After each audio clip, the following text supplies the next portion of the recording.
Good evening, everyone. A very warm welcome to all of you to this special session on Integrated Business Solution paper organized by Board of Studies Academic. Students, keep in mind this paper is not difficult to handle, but it is about a proper planning and proper strategy. Today, we will take you through the aviation industry, a sector which is extremely important from this IBS perspective because it integrates strategy, cost management, financial reporting, as well as corporate governance. The aviation industry is highly capital intensive and regulated. Airlines require significant investment in aircraft infrastructure, and their performance is highly sensitive to external factors such as fuel prices, exchange rates, government regulations. As a result, profitability in this industry is very volatile. If we look at the cost structure, the most critical component is aviation fuel, or we can say aviation turbine fuel or ATF, which contributes around 30 to 40% of total cost. Other major costs include aircraft leasing, maintenance, airport charges, and employee cost. Since a large portion of these costs is fixed and externally driven, airlines focus heavily on cost efficiency and operational optimization. From a strategic point of view, airlines generally offer two types of business model. The low-cost carrier model adopted by airlines like Indigo, AirAsia focuses on cost leadership through strategies such as single type of aircraft, high utilization, and no-frill services. On the other hand, full-service carrier model followed by airlines like Qantas Airways, Malaysian Airlines, Singapore Airlines focus on differentiation strategy by offering premium services, multiple class, and wider level of connectivity. Now let us connect financial reporting under Ind AS. In the aviation industry, Ind AS 116 is highly relevant as most aircraft are taken on lease, requiring recognition of right of use assets and lease liabilities. Ind AS 16 applies to owned aircrafts which are treated as property, plant and equipment and depreciated over the life of the aircraft. Ind AS 36 becomes relevant where there are loss-making routes or decline in demand, where we have to consider impairment testing.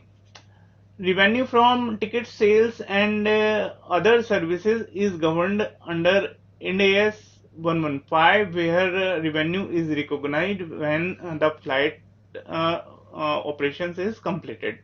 Further, Ind AS 109 is very important because this industry is based on fuel, and fuel hedging is very important. Therefore foreign exchange risk management, while Ind AS 37 is relevant for provisions such as aircraft maintenance obligation and onerous contracts.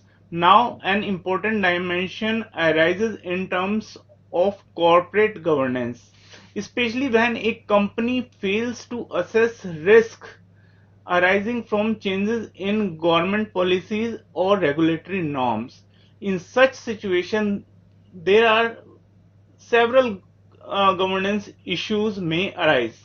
First, there may be inadequate risk assessment, where the company fails to anticipate changes such as variation in ATF or regulatory restrictions.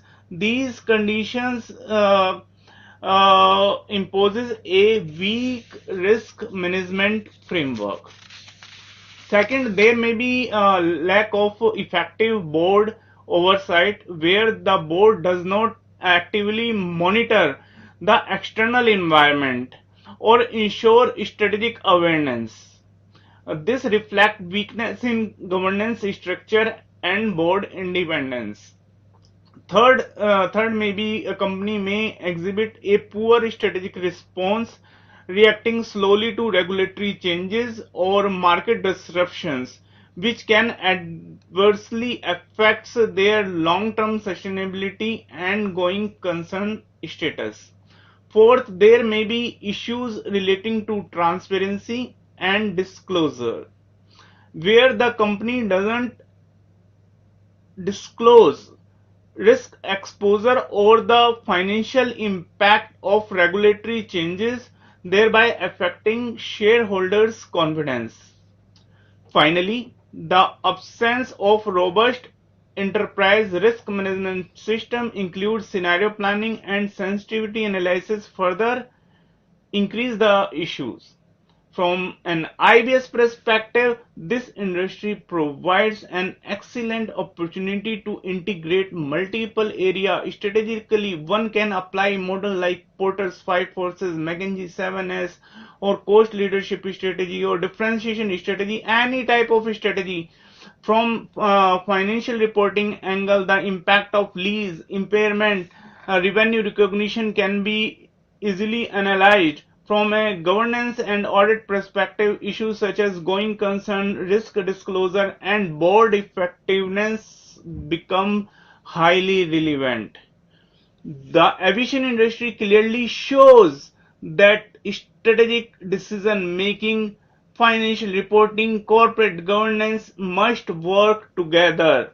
Failure to proactively assess the regulatory risk not only reflect weak governance but also has significant implication on financial performance and long-term sustainability. All the case study materials are available on the students portal and I encourage you to review them carefully. Today's session again will be very interactive and additionally the last 10 to 15 minutes will be reserved for you for your general queries.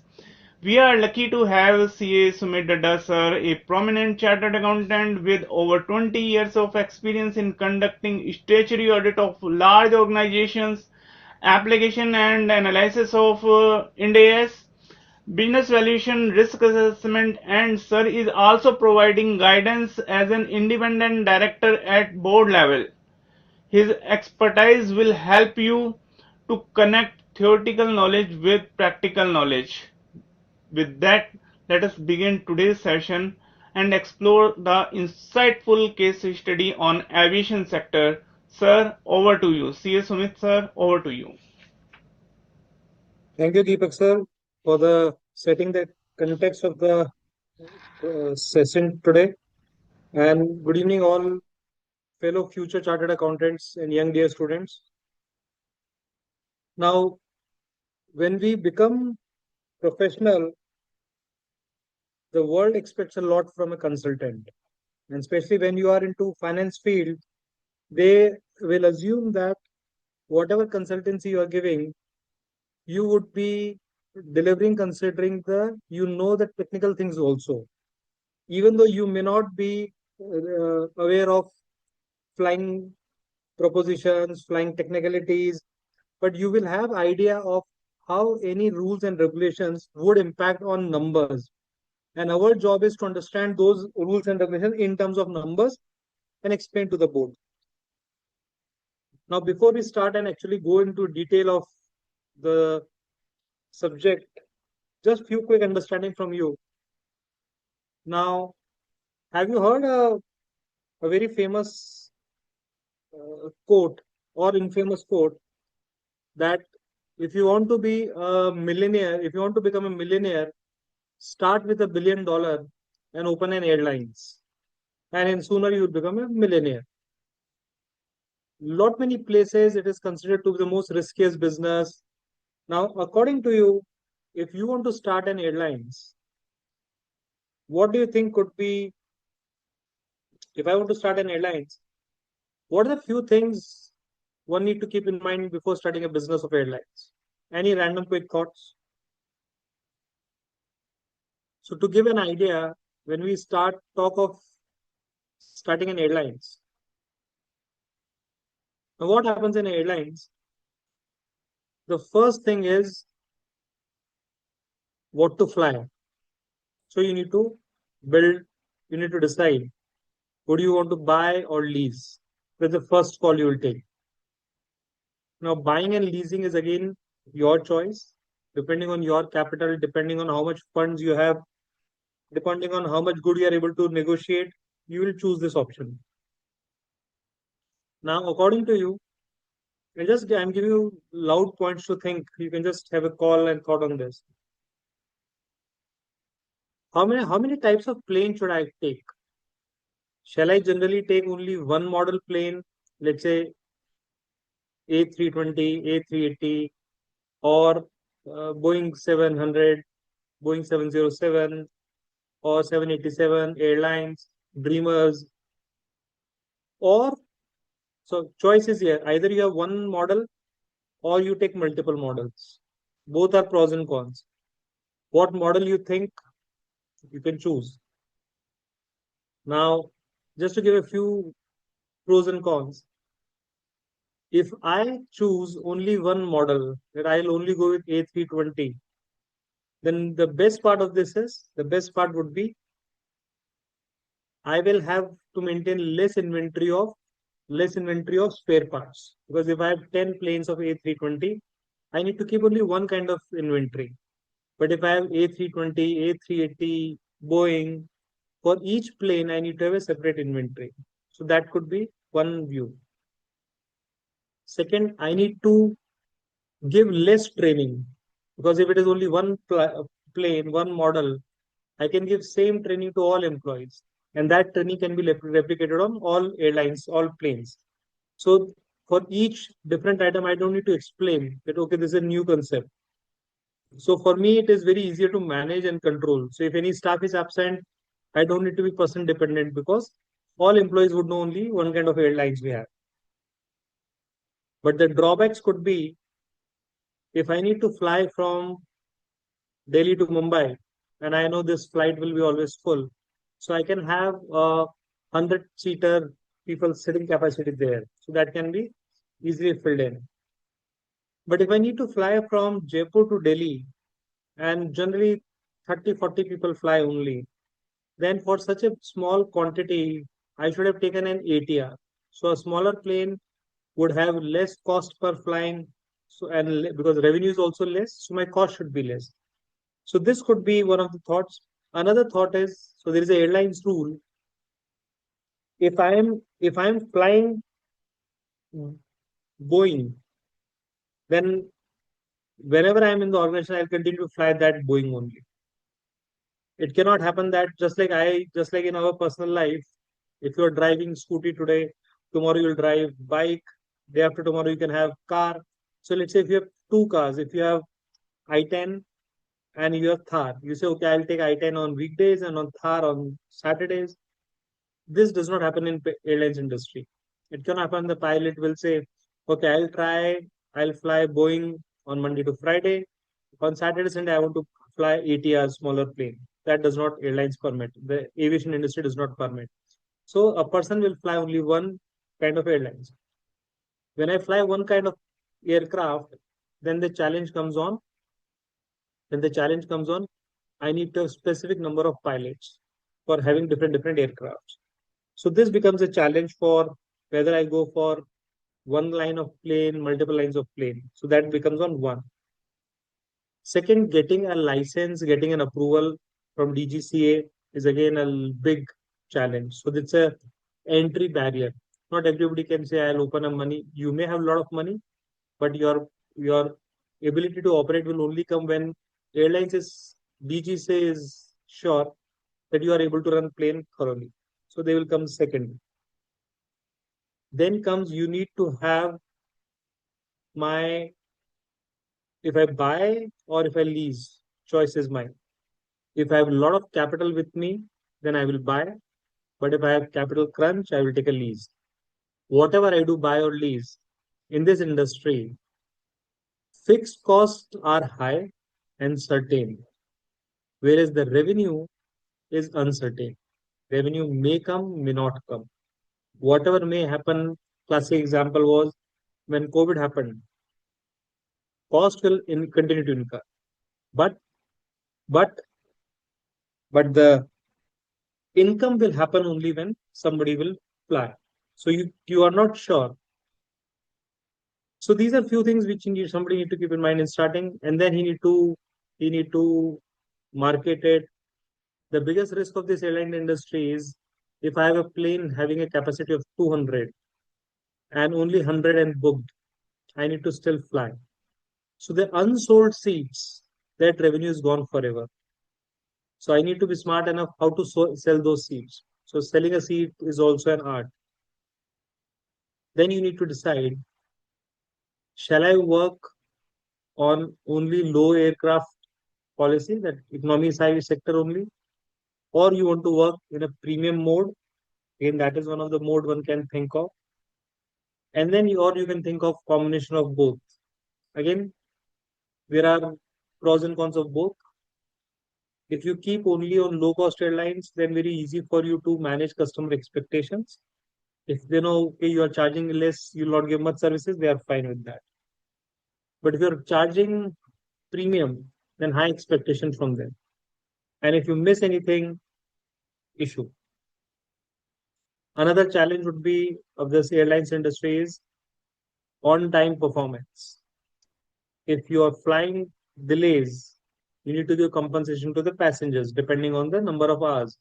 If it is beyond certain hours, you just give them meals. If it is beyond certain extra hours, you need to give a night stay. So all these costs keeps on adding. Then the risk comes of fuel. Fuel is the most expensive part of the airlines. And then the risk comes of if anything happens. So let's say my airline, I'm flying from Jaipur to, let's say I'm going from Jaipur to Saudi Arabia. So the route of Saudi Arabia is fixed. The company has, the airlines industry has charged a revenue to me that I need to pay 10,000 rupees from flying from Jaipur to Saudi Arabia. That I paid. Now, for some reason, let's say war happens, is Iran and Israel US war happens. Now the airline's airspace is closed, and instead of going straight line, I need to go to the America continent, take a U-turn, and from America come to Saudi. So it's an entire V shape where I would have spent only 3 hours and let's say 100 gallons of airline fuels. Now I need to travel 7 hours and 500 gallons of fuels. So all this extra cost cannot be recovered from me because I already gave you the price. So these factors are very uncertain and cause a huge issue in airlines industry. Now, let me take you, before we go into activities, I'll take you some financials. Before that, India's 116 accounting standards for lease. This came only because of airline industry. Now, there's a very funny story behind this. Anybody like to read more on that story can read and Google and check this story. The anecdote starts with IFRS chairman Mr. Mark Zyla. So Mr. Mark Zyla was an IFRS chairman board, and he was sitting in one of the airlines, that is Qantas Airlines. So airlines was supposed to go from London to Australia. He was sitting in that airlines, and that airlines used to be one of the best airlines of that country. And he was sitting in a business class.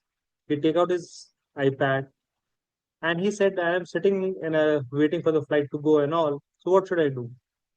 He started reading annual report of that Qantas Airlines. He was reading the annual report, and then because this Qantas Airlines has 250 planes, he was trying to see the airlines. He read the annual report and said, I was reading the airline's annual report, but when I went to fix asset schedule, I could not find planes sitting in your balance sheet, which causes me a concern that where are the planes sitting? It is not in your balance sheet, but you have 250 planes operating. So he asked this question to the audit committee chairman of Qantas Airlines. He sent an email, and once he get down, he got a response. The response they got is, because we are following operating lease model, these are on leased out, so you will not find this in our balance sheet. It should be in the Boeing balance sheet. So he said, okay, let me call Boeing. He called Boeing team, and he started reading Boeing balance sheet also.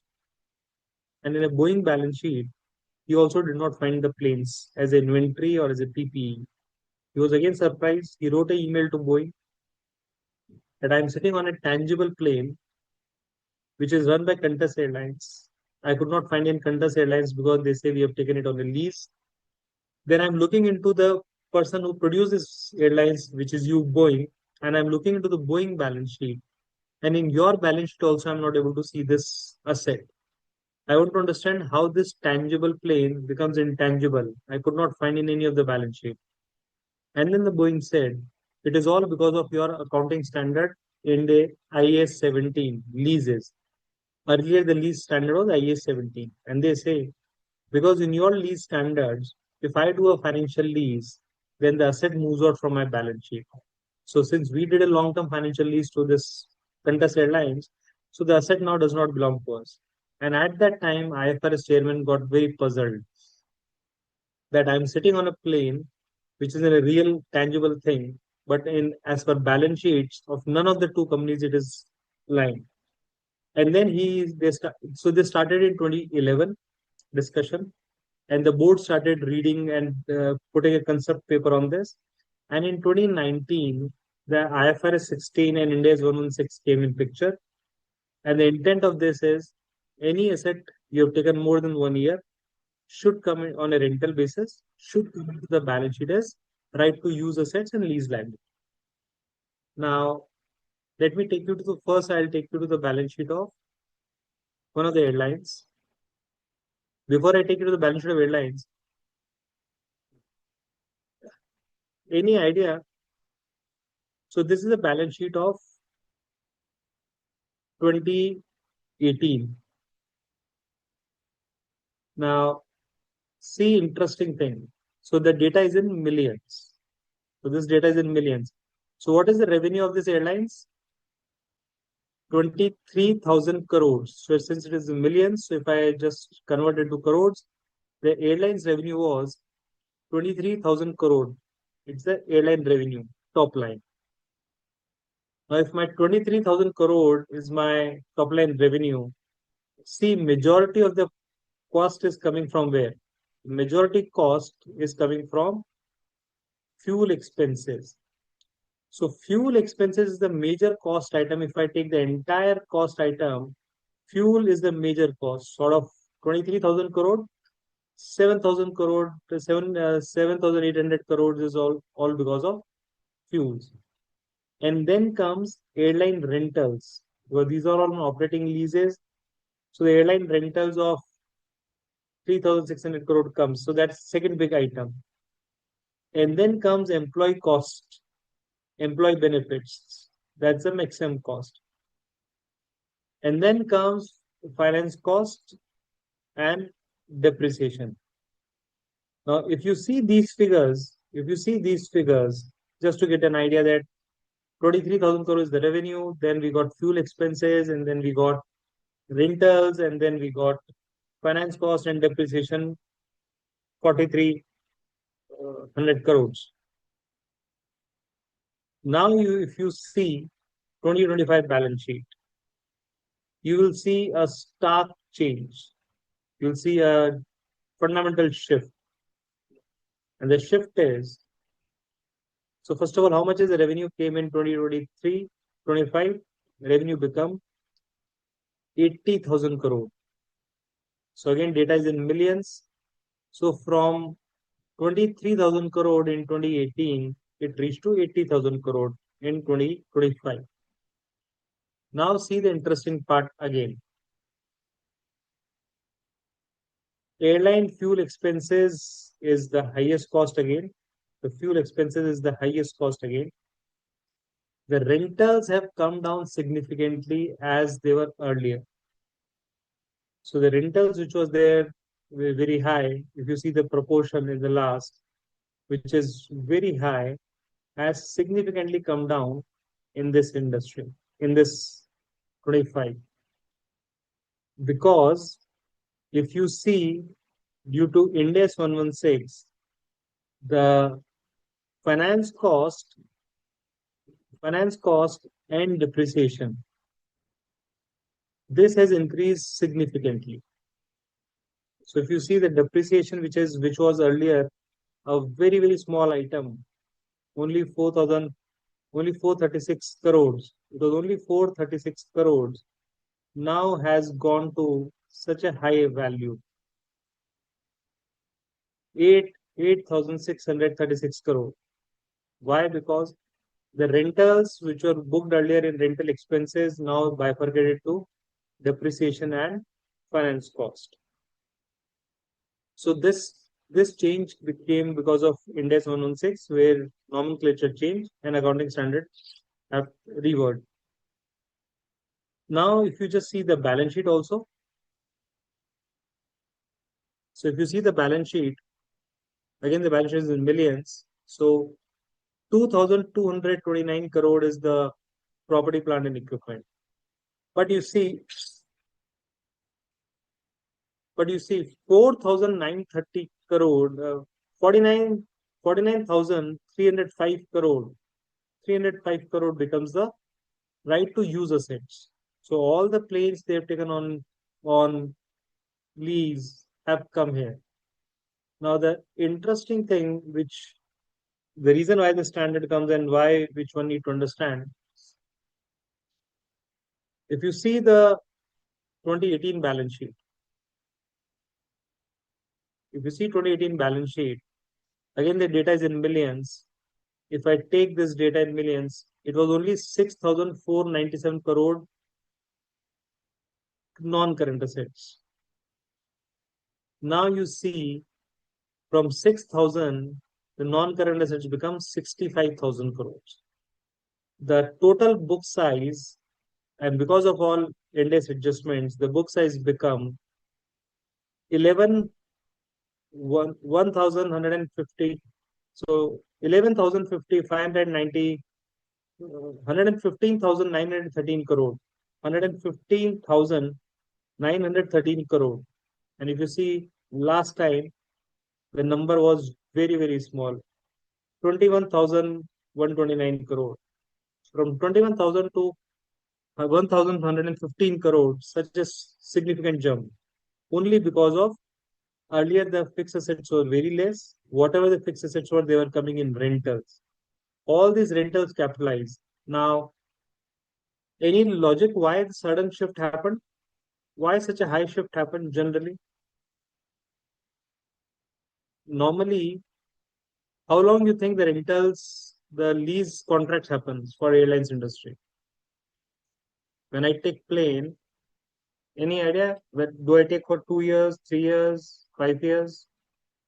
Generally, what is the lease period generally? Range. We generally take 15 to 30 years. If I have taken for 30 years, how much it would have gone? It would have gone to such a high calculation, and that is the reason it becomes very high. So the majority of things goes into this lease, and if you have set it right, then it is no challenge. Inventories only belongs to certain things which you have. Equity capital. So equity capital is irrelevant. Now the most important comes is lease liability. So this lease liability becomes because of current non-current comes because of the specific planes. I'll just show you note 4 and then we'll go to the PPT. Just a minute.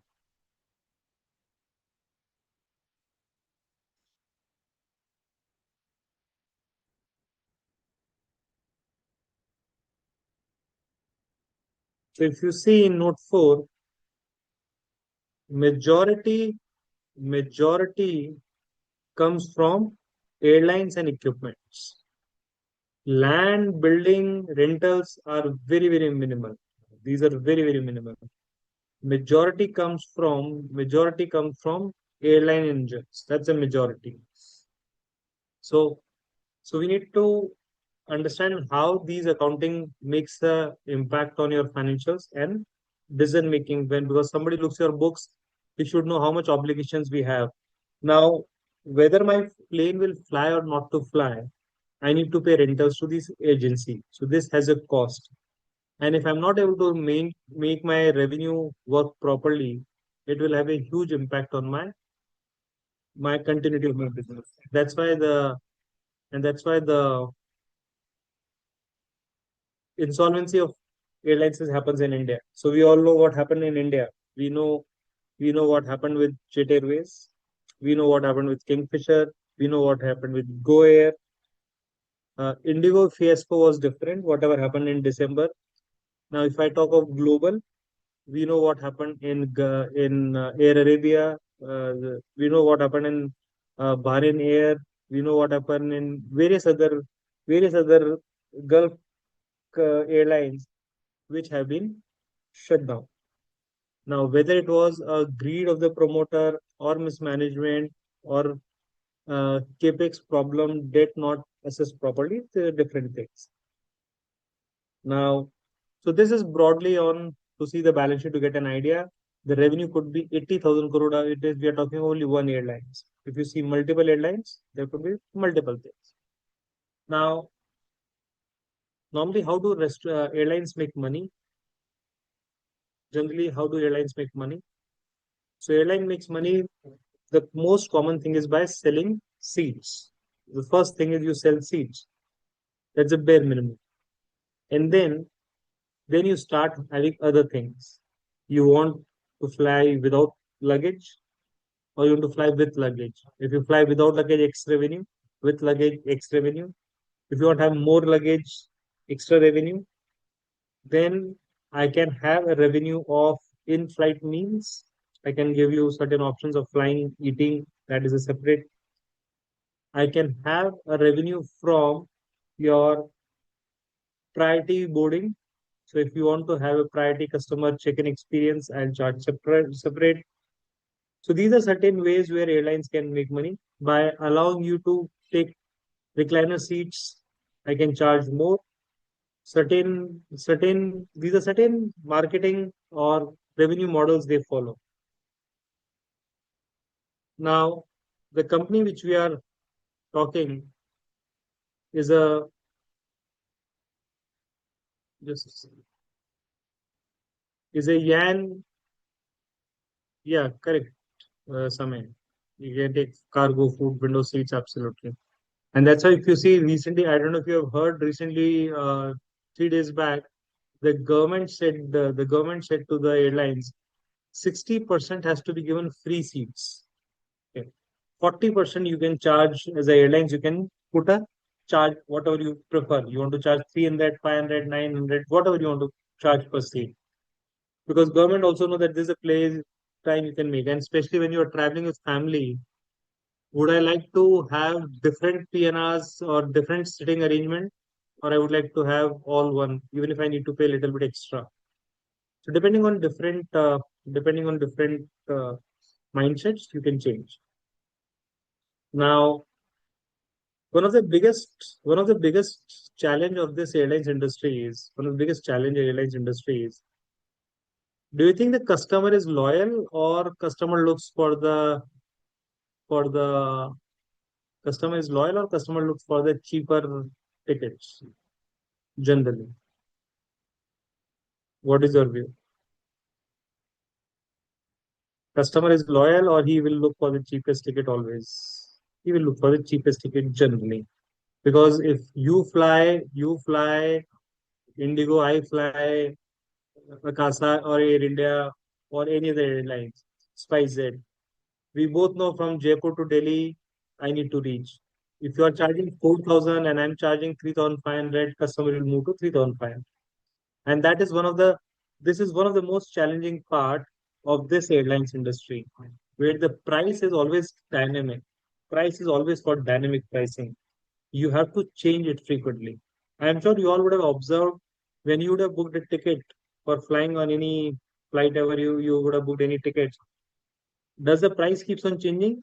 If you see now and come back after 2 hours to see, does you see the price? And do you also know there is a system that if you see the same flight sector from the same login ID or same, if you see from the same business model again and again, the same website again and again, the price keeps on increasing. So there are two ways. There are two ways. One is just there are two ways. Price depends on one price depends on demand and supply, that we all know, and one price depends on the more early you book, it will be the cheaper. So let's say if I book a flight 6 months back or 4 months back, then it will be cheaper. But if I fly on the same day or one day before I book, it will be expensive. Now, so this is a broad feature that the more early you book, you'll get a cheaper flight. The more closer to the travel date, it will be expensive because demand and supply. You know, you are demanding.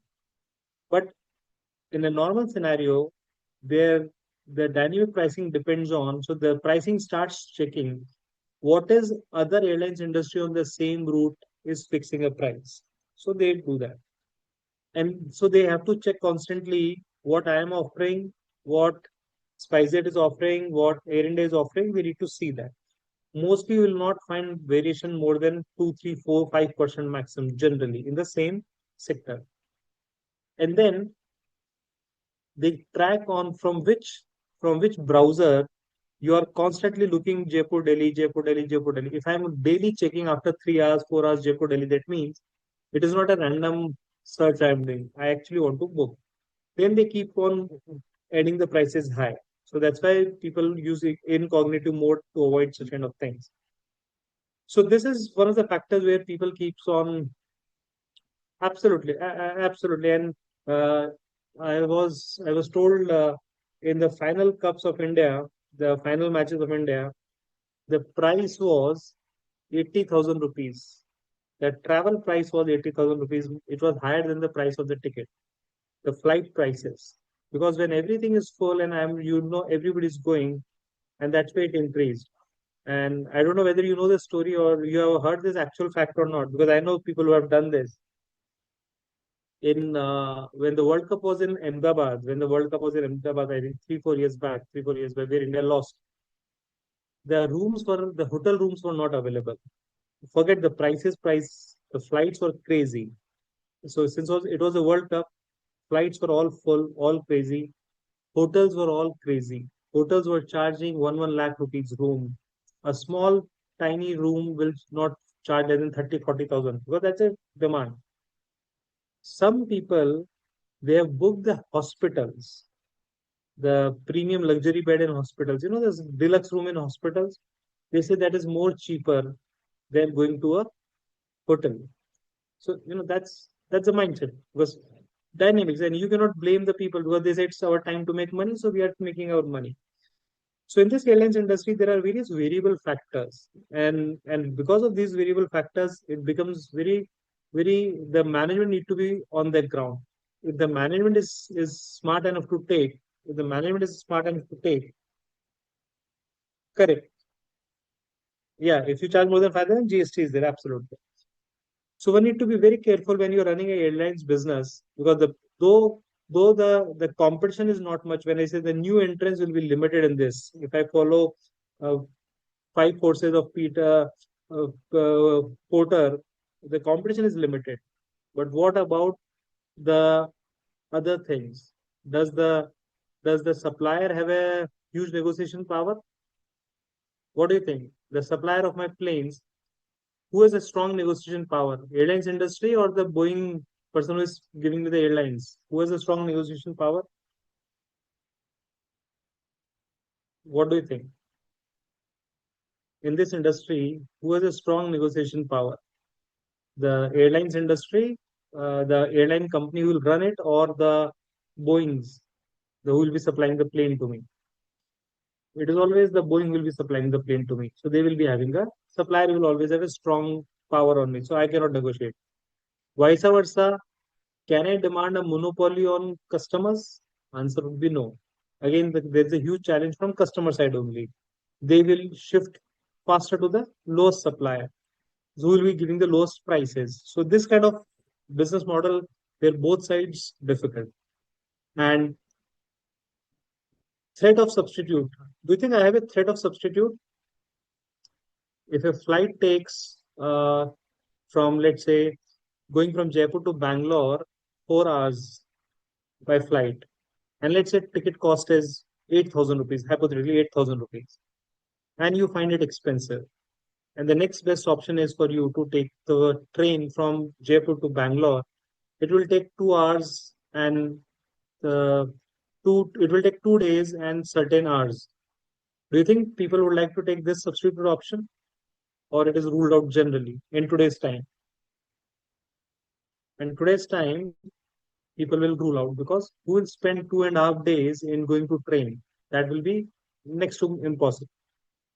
Because of the time, because did earlier people were not traveling like this, we were traveling like this. I would have myself traveled from Jaipur to Bangalore 2 days and certain hours in train because that time flights were very, very expensive and a normal middle class could not even think to afford those flights. Now, due to increase in standard of living, middle class is willing to take flights. There are still people who are not, I would have even touched flight till now. So considering this, the risk of substitute, threats of substitute is low. And that's the reason. Absolutely. So time is, so they know that if there is a business guy who want to travel, he will like to save days. So I can charge 8,000, 10,000. That the way he can do that. And have you seen a case where traveling from Jaipur to Dubai would be a cheaper, whereas traveling from Hyderabad to Mumbai would be expensive? Possible? Possible. You could see these kind of fares where traveling from Jaipur to international was cheaper, and whereas traveling from local to local other city was expensive. Again, due to demand and supply. So that these are various dynamic factors happens in this industry which you need to keep in mind. So this YN airlines industry, we'll call it Y, Ye. Ye industry wanted to have a strategic transformation. So they were earlier, uh, they were operating as a head office in Mumbai. They were operating as a full service airlines. Their focus on only premium flying experience. Now, as I mentioned, there could be a low cost area career, or you want to have a premium service agency. Premium will always work because of if you have a niche customers and you have a good paying customers, you can have a premium flying experience, and then you can charge good amount. So it is just like selling iPhone 17. Yeah, at times, no, no, it's very funny, and I'm not exaggerating. I booked a flight from Jaipur to Bangalore, and it cost me 3,500 something. Okay, and I went to Bangalore. I take the flight, went to Bangalore airport. From Bangalore airport to my home, it cost me 2,700. And I was actually laughing on that ticket that I came by flight from Jaipur to Bangalore, 1,000 kilometers. It costed me 3,500 or 3,600. From Bangalore airport to going to my home, it was costing 2,700 something. So that's kind of crazy things it is. So that's the way at times it happens. And I and I'm sure you would have seen Uber Black, a new concept came that if in airport you want a quicker Uber, you need to pay more. So even by paying more, the waiting time was the same. So this is the way how it works this industry, and that's why you cannot have common sense there that no, no, it should be this price.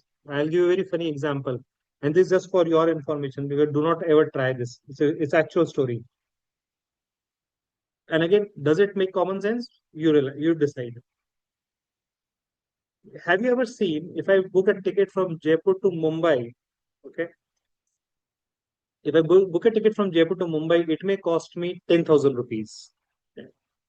But if I book a ticket from Jaipur to Mumbai, Mumbai to Pune. Okay. So if I book a ticket from Jaipur to Mumbai, it is coming with 10,000 rupees. If I book a ticket Jaipur to Mumbai to Pune, so I want to book ticket Jaipur to Pune via Mumbai. The ticket may cost me 6,000 rupees. Possible, not possible. So let's say possible, right? So this actually happened with a person. So he was seeing the ticket Jaipur to Mumbai was coming 10,000 rupees. Someone says, okay, see Jaipur to Pune and via Mumbai, take a stop at Mumbai. It is coming 6,000 rupees. So common sense applied, you will make say 4,000 rupees. So this guy booked a ticket from Jaipur to Pune via Mumbai. So halt was at Mumbai. So this guy took it to book the ticket Jaipur to Mumbai and Mumbai to Pune. He was never supposed to travel to Pune because he was supposed to travel to Mumbai only. When the plane gets down at Mumbai airport, he get out at Mumbai airport, took the luggage and started walking out. And he went to the home because he never wanted to go to Pune. And then suddenly he started getting calls from airlines, Indigo Airlines. Mr. Deshaj, where are you? And he says, I'm at home. What is the problem? He says, no, no, sir, you booked a flight from Jaipur to Pune. You are supposed to halt at Delhi, Mumbai. You halted at Mumbai. Now you are not moving out. Now you have gone out of airport. The flight cannot move till you come. And he says, no, no, I don't want to go to Pune. He says, if you don't come to Pune to take the flight, we need to send a police to you and police case will be need to file against you. Any idea why the airlines was behaving like this? Okay, I booked the ticket now. I don't want to travel. What's the problem with airlines? I'm not even asking for a refund. What do you think the problem of the airlines? Why did they ask him to come? What could be the reason you think? Said Yes, no. actually that itinerary is blocked for that particular purpose. They got the license for that such a way that So what? So what? Okay, it's itinerary is blocked. So what? Itinerary is blocked. It's fine. But my question is, anyway, seat is empty. Neither I'm asking refund from you. Then what is your problem? Okay, I don't want to fly. Over. I'm a customer. I don't want to take the service now. It is like I'm going to a movie. I paid for the full ticket, full show, 3 hours movie. And for some reason I don't like the movie. So I want to get up after interval. You cannot say, नहीं आपको तो पूरी picture देख के बैठना पड़ेगा. You paid for this, right? It's my choice. I don't go. I'm giving a logical confusion where it happens. So the customer said, why I'm supposed to come? I don't want to go. The reason was there could be a security threat that you traveled from Jaipur to Mumbai, you would have planted something in the aircraft, and that's why now you are not going from Mumbai to Pune. So it could be any activity you would have done which could be dangerous for the rest of the passengers of the plane. So now the plane will not come till you come, and he has to force to come to Mumbai airport again back. He has to get to fly to Pune, and then he come by road. So at times ignorance of law cannot become an excuse. You understand the point? There could be a threat. So they say there could be a threat where you would have planted something, you would have damaged something, and now you are moving out. Otherwise, why somebody book a ticket till Pune and would have get down at Mumbai? And then he used to explain, I was finding it cheaper and all, and they did not buy this argument. So at times this becomes crazy. Now, why the so I one of I know one of the internal auditors of one of the airlines industry. So I asked him, why do you put cheaper via routes are cheaper and directs are expensive at times? He says, because at times we put odd hours. So if I put a late night flight, only people who are cost conscious will take the late night flights. But those who are not cost conscious, they will take a direct flight and they will pay more. So we need to cater all people. So if so, this is a certain called hub and spoke model, which I'll explain what is hub and spoke model in this industry. So their business model until 2024 was only to target luxury segment. They were not targeting any other segment. In this luxury segment, they offered full service flying experience, premium services, exclusive comfort. Now, remember, if you are a wealthy rich guy, you would not like to waste time in various logistic things. So if I could book a ticket directly from let's say Bombay to Andaman, you would not like to waste time in going from Bombay to Delhi and Delhi to Andaman because you are a if you are a very big busy business person, for you time is money, so you'd like to save that. So they book direct luxury segments. They and these are limited number of routes because of exclusivity. So you don't make it. It is like if you allow everybody to come there, it becomes a routine spot. So people will not be happy. So major spots come from Mumbai and Delhi, and I remember you remember the richness is shown from exclusivity. If everyone can afford the same thing, then the rich people would not have the fun of enjoying it. The fun of enjoying only thing from in a rich people mindset is when others cannot have it.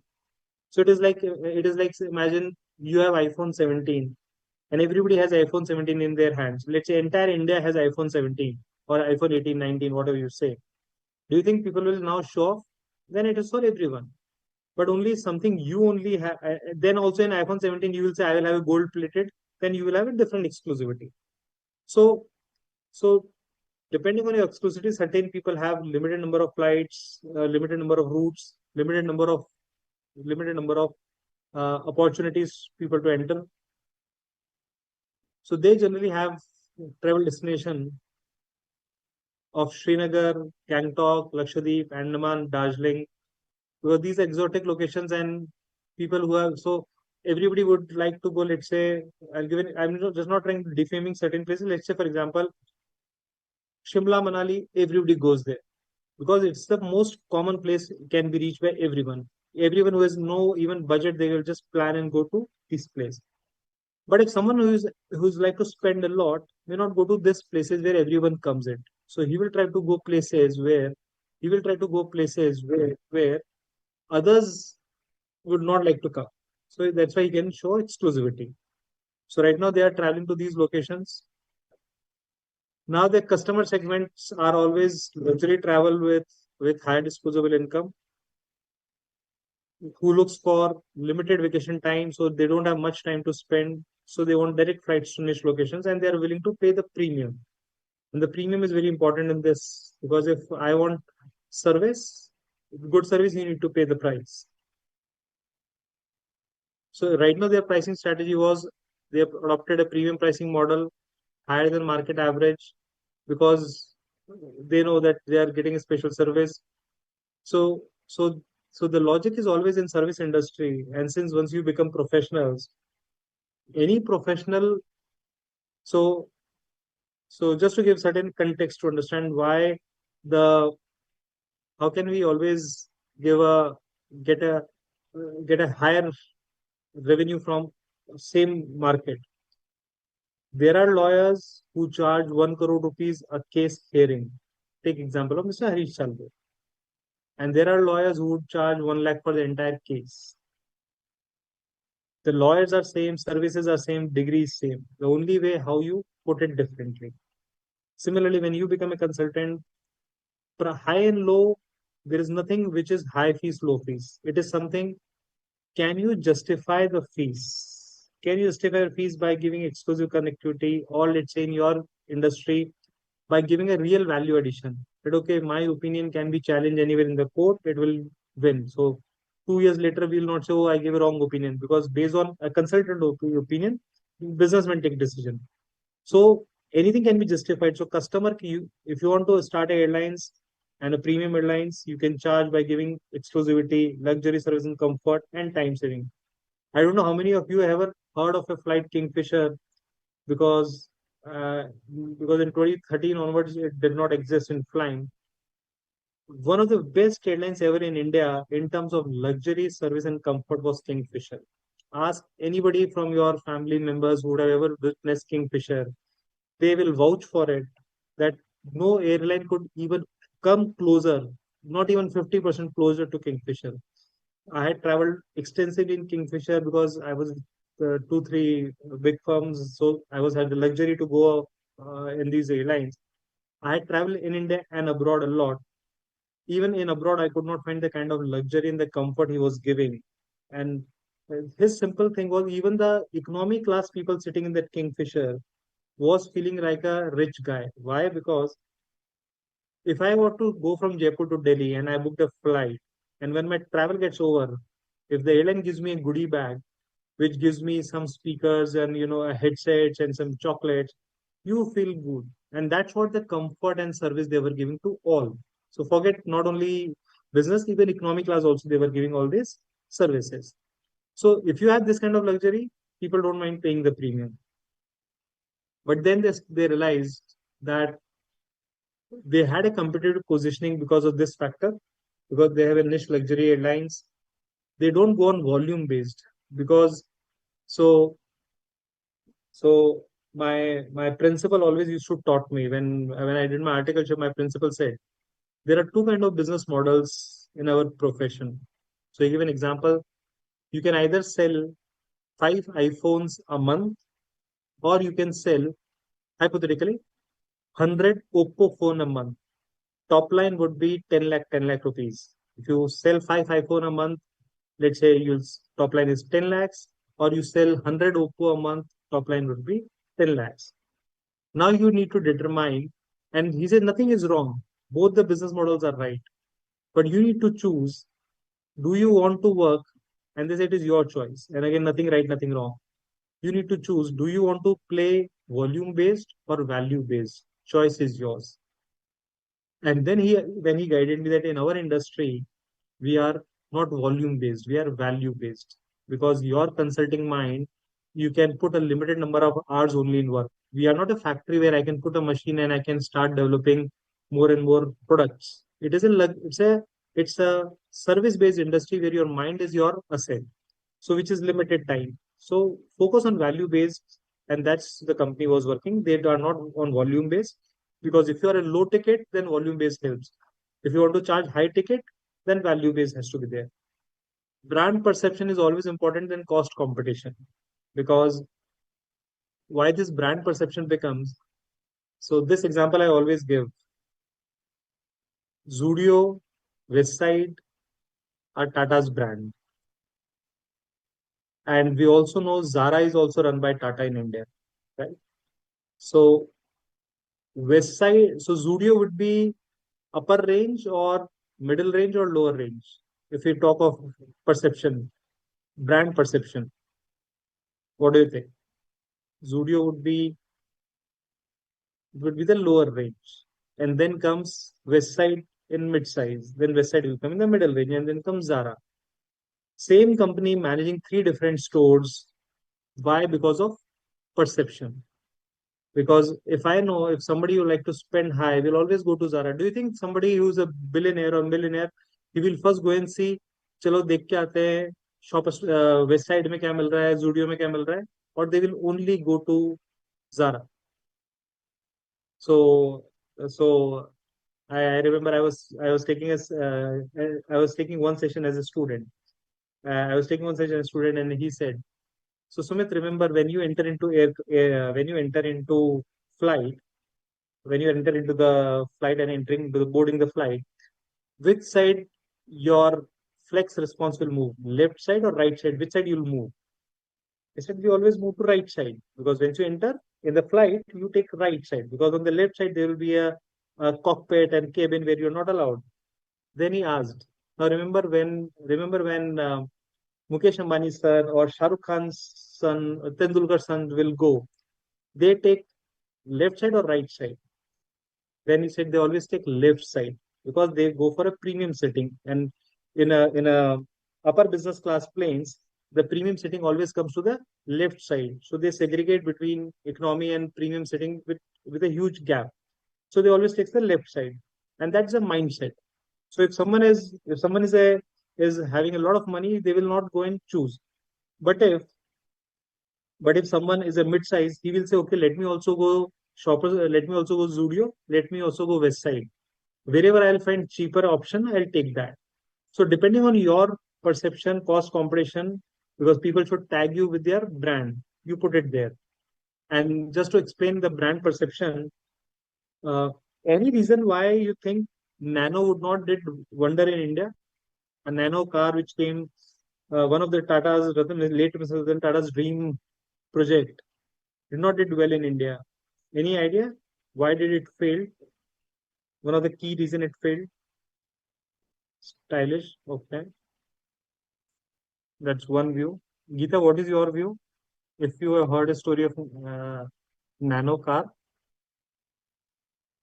what do you think could be that logic of nano car? Price.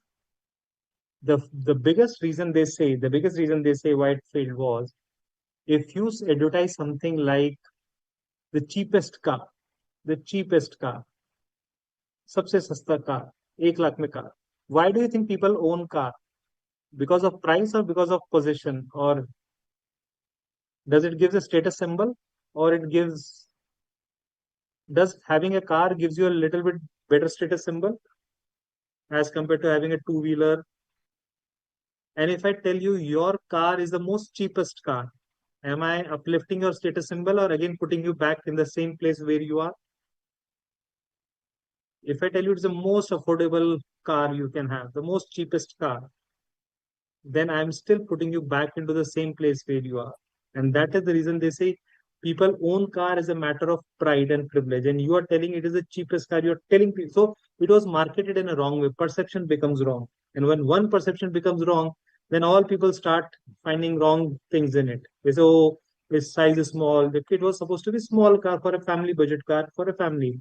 This car. So the perception becomes very, very important. How you put the product in the market.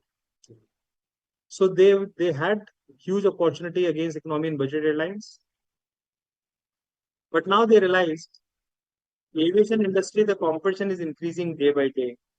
Numbers of players started. So I'll give an example. In India, earlier it was only it was only absolutely it was only Air India in India. We have only Indian Airlines. Apart from that, there was no.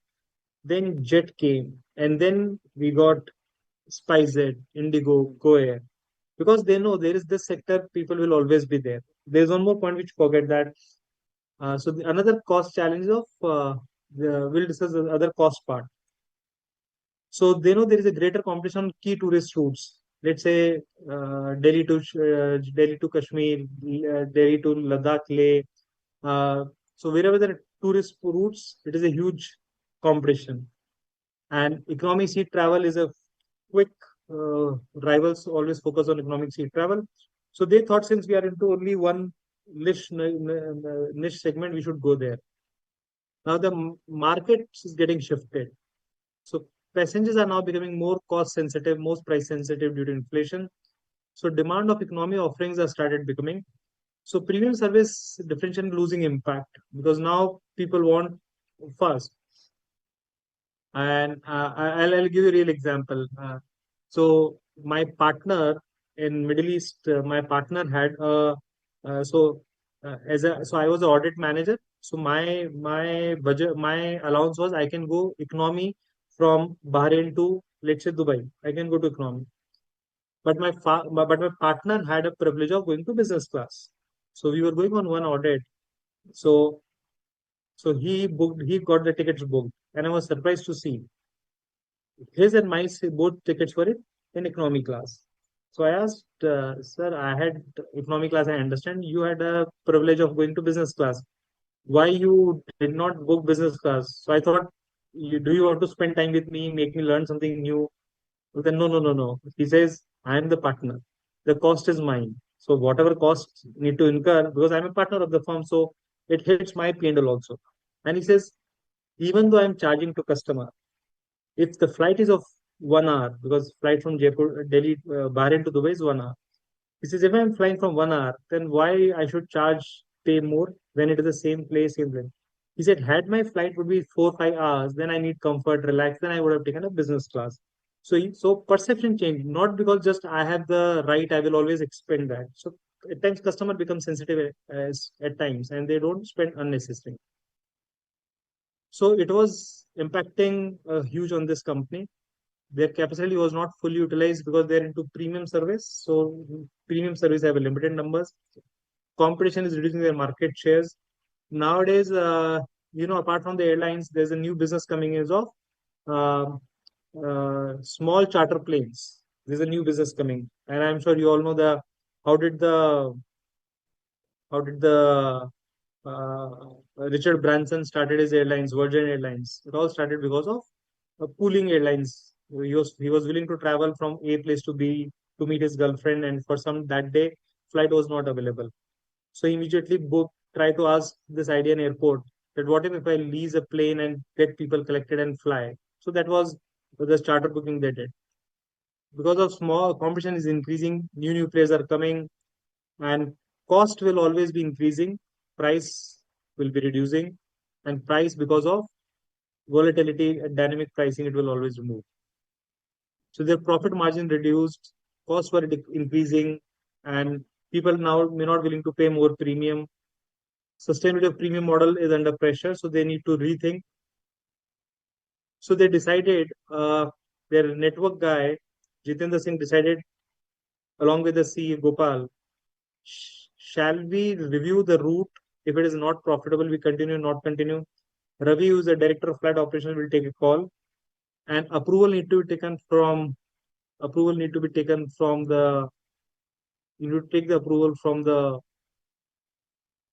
regulatory authority, because in airlines everything needs to be done by regulatory authority. Uh, some rules are so strict in airlines. Some rules are so strict that you cannot decide on your own. It has to be decided only by the airline authorities. Now, they need to review. So every 6 months they review. First, they analyze the operational issues and then assess the viability. If the route is financially viable, they decide to continue. If they think the route is not viable, they decide to discontinue. But here it is not like I cannot go to tell airlines today I'm not in a mood to fly. I'll shut down. Next month I think there will be good customers coming, so I will start. It cannot, because it's the government that assigns me a route.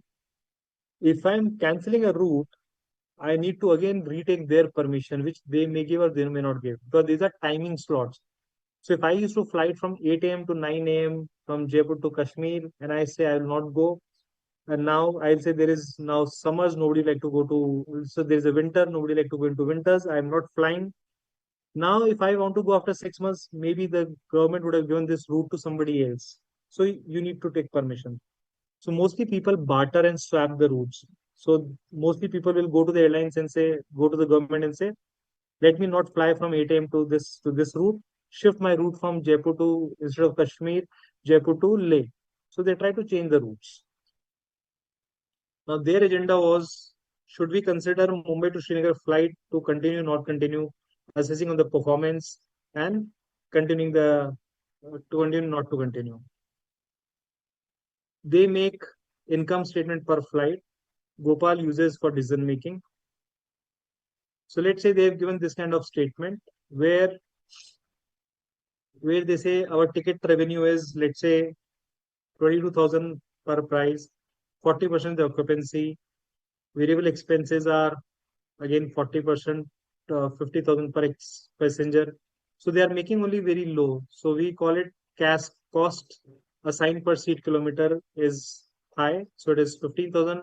So they call the term in the airlines industry, they use the term RASK and CASK, revenue assigned per seat kilometer, and RASK and CASK. So here the RASK is 22 and CSK is 15. But if you see more, the contribution margin is 6 lakh from this. But then there are costs. The cost of flight crew is huge. Assistance, baggage loading, flight preparation, overnight cost, fuels, depreciation, liability insurance, flight promotion, hangar parking fee. So this is also one of the fees they need to pay wherever they need to park their plane at the night. So wherever all airlines put their plane in the night, they need to pay parking charges for that. So it's a airport hangar charges they call it. And also they also need to pay for.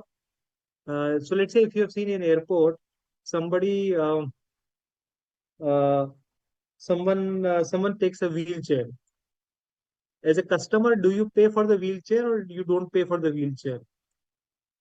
Let's say you have a relative who is elderly relative and needs wheelchair. You pay for the wheelchair services or you do not pay?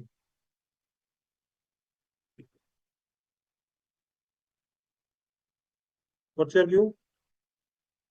You do not pay. But Geeta, does it involve a cost? Somebody is taking that chair from. uh, entrance to the airlines industry, to the plane inside. So is there some person involved? So who bears that cost?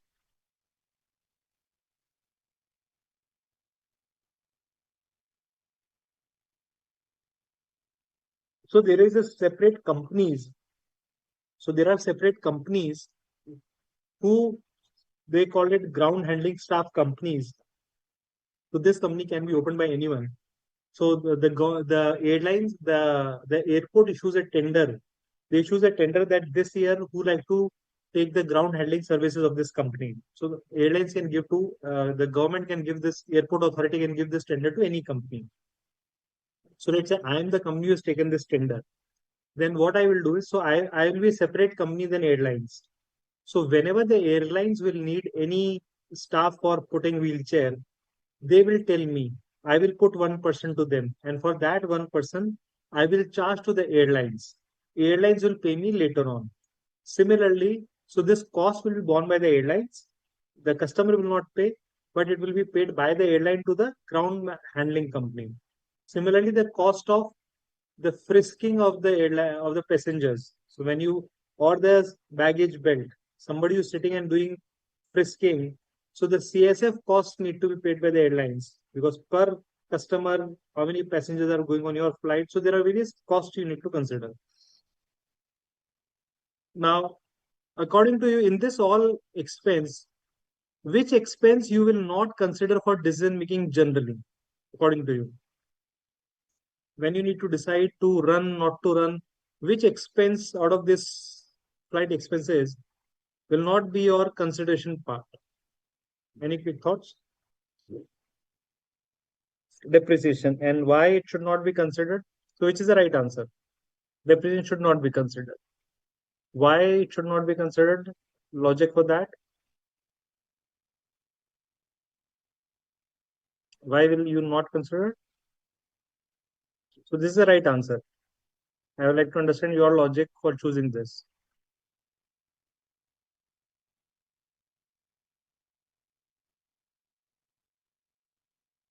Not see your answer is right, but the logic maybe I'm not able to get the right logic, or you're not able to write the right logic. You know the right answer. This is a sunk cost. You have already incurred this money earlier, right? If the plane belongs to be, let's say, 5 lakh rupees, you have already spent that 5 lakh rupee earlier. So now whether you fly or not fly, depreciation will go. It will remain. So it is a sunk cost. So this should not be considered because it's not your cash loss. I will be more worried on those expenses which are cash bleeding, which are actually leading cash out of my business. So this cash is not going out of my business; it will remain as it is. So in a decision making, this will not be taken as a real cost and benefit analysis. Now the data which we have seen is the salaries are fixed. So crew salaries are fixed and assistants are paid by the flight. So the cabin crew staff you see they are paid by the flight, whereas the pilots and all their salaries are fixed. And in terms of number of hours you can fly, and there is a certain regulation that you cannot fly more than certain number of hours. There's standard IBB DGCA guidelines. A pilot cannot fly more than certain number of hours mandatory, and that's why you would have seen at times you would have read news that a pilot landed the flight in Midway or in some, let's say from Jaipur to Pune it used to go. He landed the flight in Mumbai and he walked off. He did not continue the next flight. Why? Because there are mandatory DGCA rules that they do not put a pressure on a pilot to fly more than certain hours. Because if the pilot gets tired and he sleeps somewhere in between, it will have a huge impact. Hangar parking fee is standard for all aircrafts, all companies, irrespective of. In real life, each airport has a different duty. Now they are thinking to do a strategic change on their budget. They want to come into low cost sector because they realize price sensitive travelers are not a long term model. So they want to transition from full premium airlines to low cost carrier from March 24. This they want to align flying experience with economy class because majority to flies economy class. So one of the logic is normally when you go and see when you go and see the airlines, how much maximum we have business class or maximum we have economy class? Maximum seats we always have economy class maximum. So 90% would be economy class and 10% would be business class. So they say why to focus on 10%, focus on 90% because the numbers of travelers are less. So economy class they have always taken, and cost efficiency and market expansions. So I have seen cases where the CEOs will travel in business class, and when they're traveling with their entire family goes into economy class because the price difference is huge at times between economy and business class. So they wanted to move to this sector. Now this sector they wanted to have Mumbai and Delhi as main centers. Now there is a hub and spoke model. They wanted to cover new cities, not for just tourists, for other cities. So at times nowadays, people are the airlines, if you see, are moving to places where they think people will travel. So now there's a new concept of religious travels. So if they know uh, Lucknow, Varanasi, their airlines are having huge new avenues because a lot of people are traveling to Ram Mandir, Ayodhya, and other have a holiday. So this way, a lot of NRIs are coming, so they can have new strategy. Fleet strategy, they are thinking that earlier they will take only one aircraft because lower maintenance and operation costs in one aircraft, less number of inventory you need to keep, and they'll like to lease it, not bought outright, because then if you take a lease, it's a cheaper option. Bought outright means it is always on your head, then it becomes your own dead stock ever. Pricing always depends on competitive to attract customers. They ensure that entire flights become fully utilized. They will always charge in-flight services separately, food, beverages, entertainment. Now, to make a flight successful, what is important? To give a good food in the flight or to ensure it runs on time? What do you think? Between the two, which is the most priority thing to be addressed? Or both are mandatory? Shall I give the best food or I fly always on time, or both are mandatory?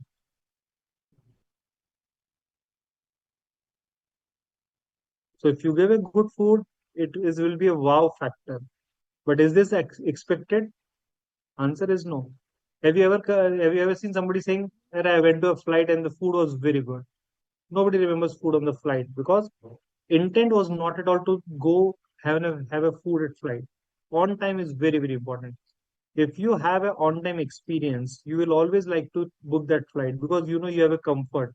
Because most of you, why do we travel? We travel for certain work. Either you travel for business or holiday.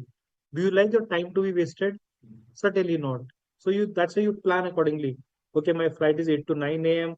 and I'll get down at 9:30 and I'll book a cab at 10 o'clock. So by 11 I should reach hotel and I'll spend the entire day.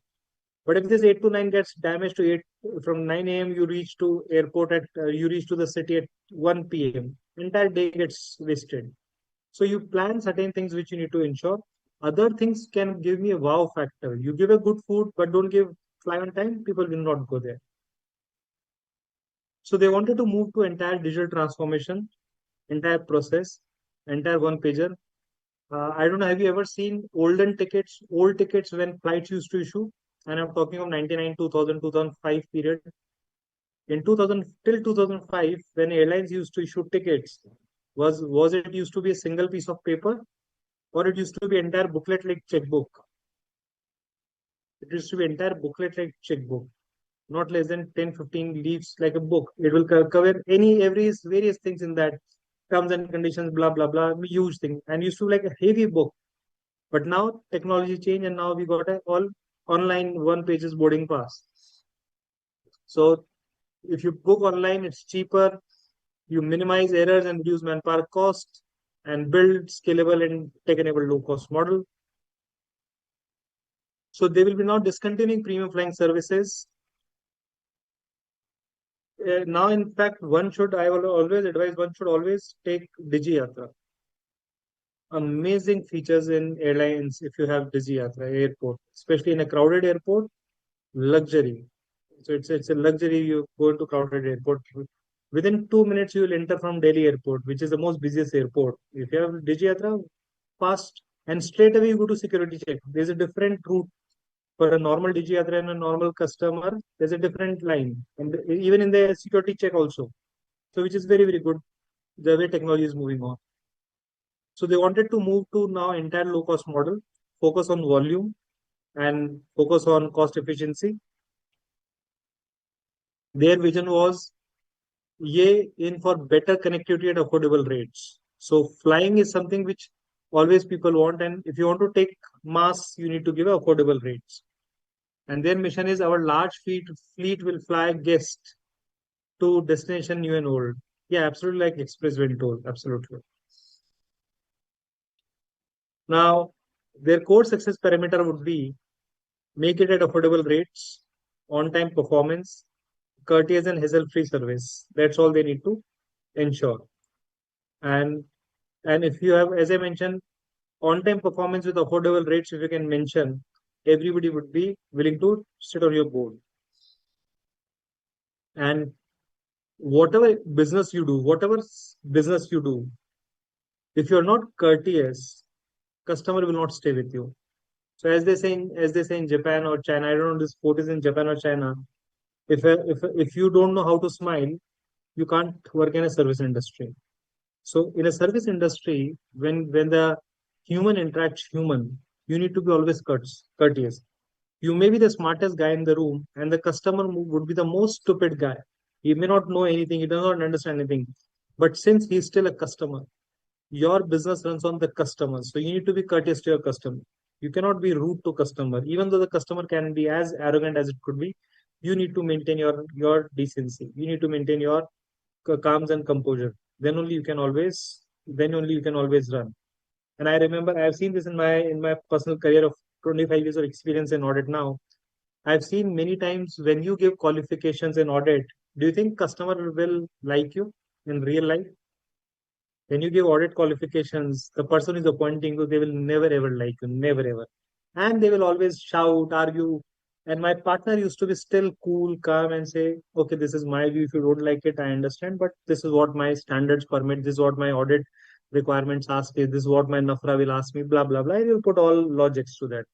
And he will never raise his voice in front of client. And the best part was when the client moved to another client. So when the CFO moved to another company, and he put a very strong position. Everybody said, now this CFO will remove you from the audit position because you are always not willing to listen to him and always giving qualification. And you will be surprised that CFO made a recommendation to the board that this auditor should remain in the company for next 5 years more. And everybody was surprised that how did you recommend it? And he says, my audit differences would be professional differences. Whether I don't like qualifications, but he want to safeguard himself, so his qualification, it is his business job. But in terms of the way he treated a client is something I will always admire. So one need to be very courteous in whatever you do. Similarly, airlines industry, it is always courteous. You remember whenever you go to any hotel, which hotel you will remember most? One, there is a good food, and the staff would have treated you very well. Okay, so that is so money becomes secondary. In terms of how you treat people, that becomes most important. So they wanted to expand operations. Now they have a choice of taking a lease agreement with aircraft, 5 aircraft for 12 years. Fleet expansion because they expect passenger increase. Greatest network, tourist and non-tourist cities, as I mentioned. Now their projection completion deadline is they decided we need to shift in March 24. The lease agreement will start. They'll start finding out the agreement in April 24, and by September 24, in 6 months, they will take a complete overall shift. So they will do a makeover of their entire strategy from project completion to from flying in premium class to economy class, low cost airlines. They will do there. So shall we take a break of 10 minutes and resume at 8:05 now? Then we'll discuss on hub and spoke model. So we'll take a quick 10 minutes break and resume in 8:05.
And in the new model, they wanted to adopt hub and spoke model. So what is hub and spoke model? So there are two kind of models generally in airlines industry. One is point to point and one is hub and spoke. So what is the difference between hub and spoke and point to point model? Now, first point to point model means airline will have direct flights only. Jaipur to Mumbai, Jaipur to Delhi, Jaipur to Hyderabad, Jaipur to Bangalore, Jaipur to Chennai. This is point to point. The benefits of point to point is direct limited flying time. It's a direct area. That is point to point. But the impact is the capacity may not be full. If your airline plane is of if your plane is of 100-seater capacity, in point to point you have only 50, you need to fly with 50. So you always have a risk of not flying with full potential, full capacity. That is always the risk therein in point to point model. In hub and spoke model, what happens in hub and spoke model? You get customers from various point at one location. So let's say we want to go to Leh, let's say. So we will bring all customers to Delhi, Jaipur to Delhi, Bangalore to Delhi, Hyderabad to Delhi. All places will come to Delhi. From Delhi, we will book one plane to Leh. So this is hub and spoke model, where from one place, all things will be interconnected. The benefit of this model is the capacity will be full generally. Because when I bring all people who want to go to Ladakh, I'll bring them to Delhi. So the flight will be generally from Delhi to Ladakh. But the drawback would be that travel time may be long. So people may or may not take leave.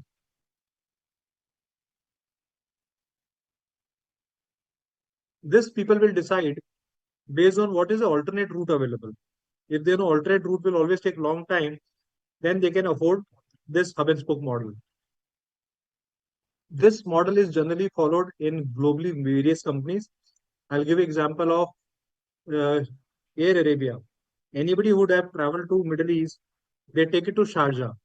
So from Kochi to Sharjah, Ahmedabad to Sharjah, Jaipur to Sharjah, Delhi to Sharjah, all flights will go and land to Sharjah. From Sharjah, they will start collecting people. Okay, who want to go to Oman, who want to go to Saudi, who want to go to Bahrain, who want to go to Qatar. So they'll start making pool there. So that is hub and spoke model, which is most preferred in long distance flights.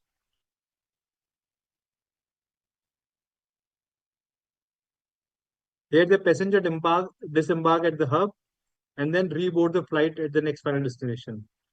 The objective is maximum aircraft capacity utilization, which makes sense. Once you have better capacity, fixed cost is spread.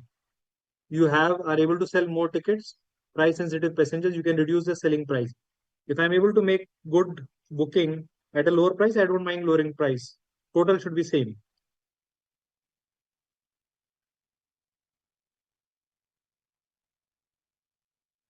So hub and spoke, the only drawback is the only challenge in hub and spoke is, as I mentioned, travel time is high. Customers get irritated due to longer queues, check-in again, security counters, crowded airports. You can't rest in airports. That's a challenge. So customers generally get dissatisfaction. See, if I'm a cost conservative customer, I don't mind it. But when I'm a business traveler, can spend more. I don't like hub and spoke model. That's the challenge. Point to point model, where we direct take flights one end to another end. This is generally for short distance preferred. Passengers seeking hassle-free travel. They don't want multiple changes in layovers.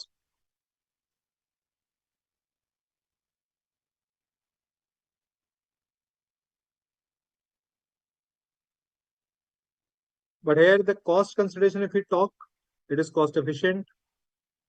Point to point is costly to operate. And strategic trade-off, you need to see sense price or service quality. That is the choice you need to make. So they decided how to have effective queue management by online web check-in. So less people, luggage dimension, standard luggage. So no issues. You put a non-uniform extra price.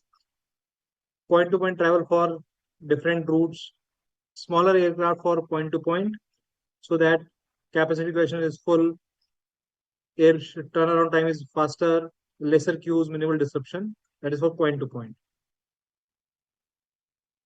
So this is generally hub and spoke model looks, where you all put it to one place, and from one place you block and fill. Point to point, that for each we have a separate. So this is something which is long, short, and expensive. Point to point.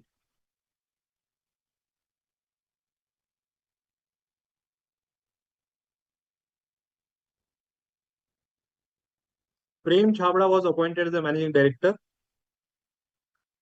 The terms of the appointment was, in absence of profit, remuneration should be paid as per Companies Act. So whatever the profit is, if you don't have a profit, follow Companies Act regulation. During March 25, they incurred 55 crore loss. Loss is due to extensive business model change. Company, though, does not have a profit to pay remuneration, but special resolution has been passed by shareholders to approve to pay 2 crore rupees to managing director. So can we pay such kind of remuneration to a managing director when the company is in loss? Or I have a maximum limit of 1 crore 20 lakhs only? What's your view?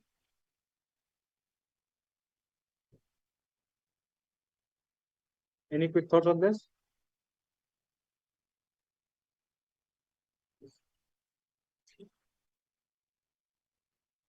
So this limit has some other factors to consider, or only loss is to be considered? Any other factor this limit has to consider? Does this have to be considered? What is my paid up share capital? Does that make sense? Does that factor need to be kept in mind? What is my paid up capital, or irrelevant?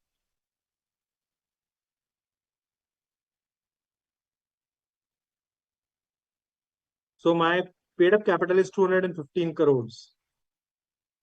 Now, can I pay him 2 crores revenue? Yes, no, maybe. And assuming shareholders have approved by special resolution.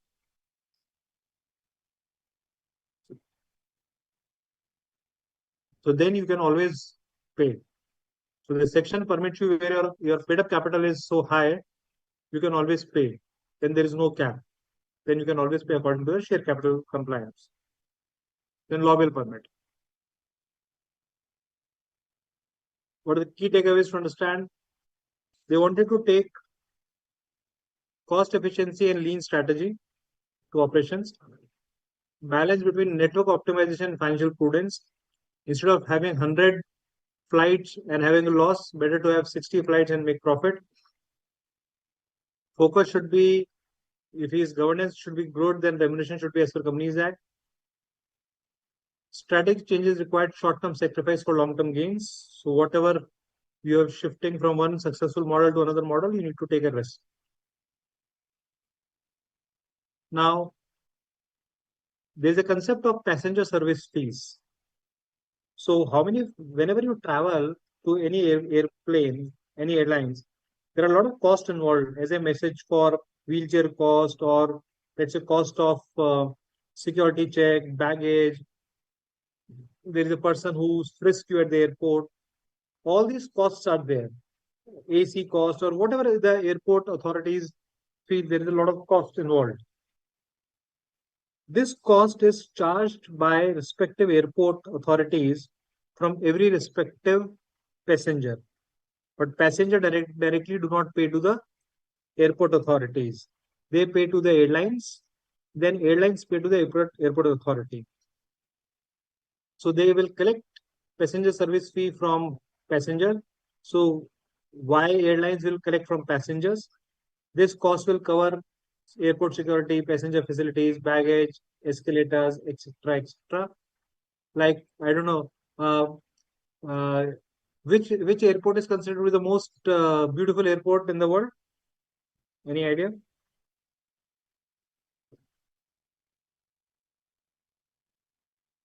It is Singapore Airport, Changi Airport. If you just Google and see Changi Airport, People just spend entire one day only at the Changi airport. They, the kind of creativity they would have done. How do you feel? So there are two ways to get down, right? Either you go by escalators, you go by lift, or you go by stairs. Any fourth way you can think of to go down to the airlines? I told you. So from level one to ground floor, there are three ways we can think of. I can take stairs, get down by stairs. I can go by escalator, or I can take lift. Any fourth method you can think of?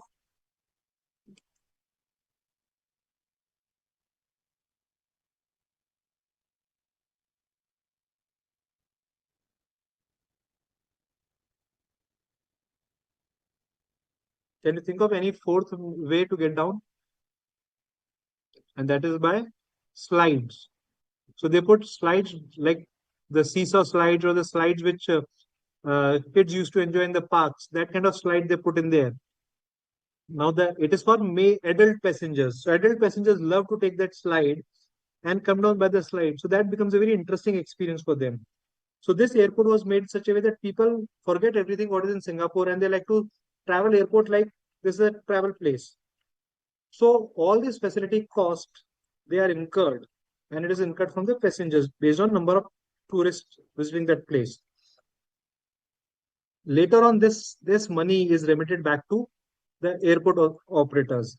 Like for example, in India, some airlines are operated by government, some are Adani, some by GMR. Different groups used to do that. So whoever is operating that will get that money. So PSF is to ensure passenger safety and experience. So to ensure infrastructure is maintained properly, whatever you take it properly, airlines collect on behalf of as an agent on behalf of operators. It is not their income. Now we need to make payment, and Mayank is a new joiner in the processing team. He is making first payment of PSF to the airline authorities. He's we also pay rental charges to airline authorities. So we pay rental charges, and now he's confused. He's confused that am I also supposed to deduct TDS on while making PSF payments? So I will be paying rentals, and for rentals I will be also deducting TDS. For PSF payments, passenger service fee, am I also deduct TDS? What is your view?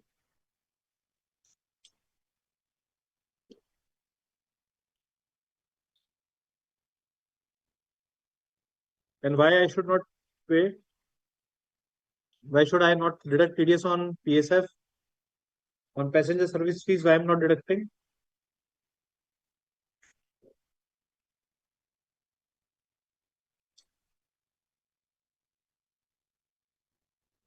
Because it is because you're not collecting as it is your own. You're collecting like as a collection agent. Your principal agent relationship is there. It is not you are passing is so you don't need to collect it. You don't need to deduct TDS on PSF. But on rentals, you need to deduct it because that's your expense. It's not a pass through. So you need to deduct TDS. Because under section 194I, I need to pay uh, direct TDS on rental payments, even though I'm making to airport operators. And the Supreme Court has concluded in Airport Authority versus CIT that PSF is not rent. It is statutory levy collected by airlines and passed on. The airline is acting only as intermediaries. So you don't expect intermediary to deduct TDS, else it will lead to double taxation, double TDS discussions. On rentals, you have no choice. You need to pay 194I. It is always advisable in real life to have advisable in real life to have rentals and PSF shown separately to avoid accounting issues and compliance issues. I'll give you an example in this. If I charge audit fees and I charge out of expenses, in out of expenses, do I need to deduct TDS on out of expenses incurred? Do the client need to deduct TDS on out of expenses incurred? Yes, no, maybe.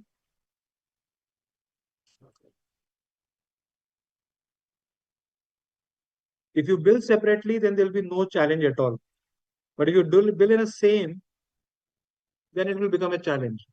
So it is always better to avoid and bill separately so that it does not become any challenge on the it does not become any challenge on the confusion part.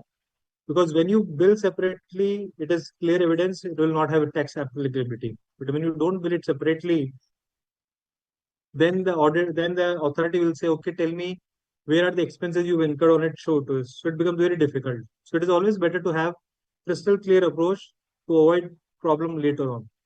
That's a theoretical and practical way to have a disputed free life. Now their current positioning is they are offering as a low cost airlines, build presence in domestic travel. They are known for affordable fares and efficient prices. That's the current positioning. Now that things are turning back again. Again, there is a huge tourism industry is moving in domestic area. Again, the destination of Srinagar, Gangtok, Lakshadweep are gaining popularity. The area which they have shut down earlier, which they were leaders at one point of time, now the area is gaining popularity again. Now there are certain customers who are looking for premium services, and there are certain customers who are looking for low cost travel. So in airlines industry, they are getting a diverse demands. Some is asking for a price sensitive, some is asking for a comfort, premium services. Now they are thinking of having strategic change again. Shall we balance cost efficiency with service quality? Do we have a tier service model where some is low cost, some is premium option, some opportunity to leverage popular destinations for growth, and this way we can meet customer expectations that those who want to go into lower segment can go lower, those who want to go higher can higher. They are thinking into that shape. Mr. Chavda's perspective was we should restart full service premium flying again because he believed that the routes which we have shut down, Srinagar, Gangtok, has a huge premium demand. Now, management team view was it is like taking a U-turn. We were into a premium concept. We now shifted from premium to low cost. And now you are asking us to bring again back to two different models where you are trying to say that, okay, YIL is for lower class also, cheaper option also, and YIL is for expensive YIL is for expensive products also. So so this may confuse brand identity. We are neither able to sell ourselves. We can't say we are the cheapest, nor we can't say we are the premium. We are in between. So this two two concepts may not be good enough in marketing purpose. Branding purpose, it may different. Now, uh, how many how many uh, goggles brand you know? Any goggles brand you can think of when you talk of goggles brands, spectacles brand? Which brands you think of generally? Any quick thoughts? And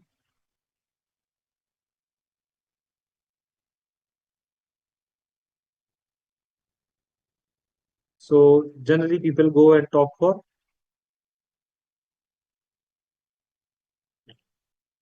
Ray-Ban and others. But you'll be surprised they all are owned by same brand, same company. Because that's a marketing trick. Because if you want to buy expensive, you can go to this brand. If you want to go, but you can't have a same thing and say, okay, this can be for cheap also, this can be for expensive also. It confuses the mindset of so the brand recognition does not fit in. The brand recognition always confuses people if it is not clear. So they say customer will be a challenge because there will be customers who will not be willing to pay higher. Premium customers will not like to pay higher and get a economy service. So your mindset should also change. So it may happen that both may group feel dissatisfied. So that need to keep in mind. Now there are two choices. One, maintain single low cost model, which is remaining clarity and efficiency. That can be one model. Second model, reintroduce premium model, higher margin brand stretch. Now, any example you can think of like this, where any company, airlines would have two models. This one is for expensive class. This is for affordability economy class. So Air India. Have you seen Air India website and Air India Express website? So these are two different websites. Anybody have seen these two different websites? Air India Airlines is a different website and Air India Express is a different website. So they are making a separate.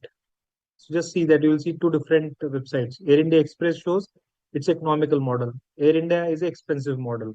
So they are trying to keep separately so that sooner or later they will have Tata Group will have one out because they will have CL, Air Asia, Tata Group, Air Asia, Tata Group one company and Air India other company will have different view.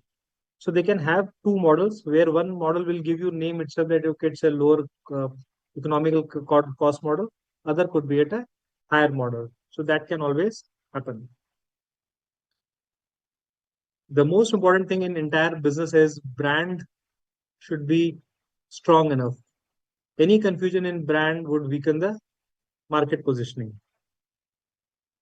They're entering into a deal of having an aircraft acquisition. They bought someone into 2019 at 400 crore rupees. Now they've used it for 4 years. Total depreciation 110 crores. Out of 4 crore, 110 crores they have put into depreciation. Now we are doing an impairment assessment. So 290 crores was my cost in my books. I am doing an impairment assessment. I booked an impairment loss of 35 crores. So what is the fundamental difference between depreciation and impairment? Fundamental difference.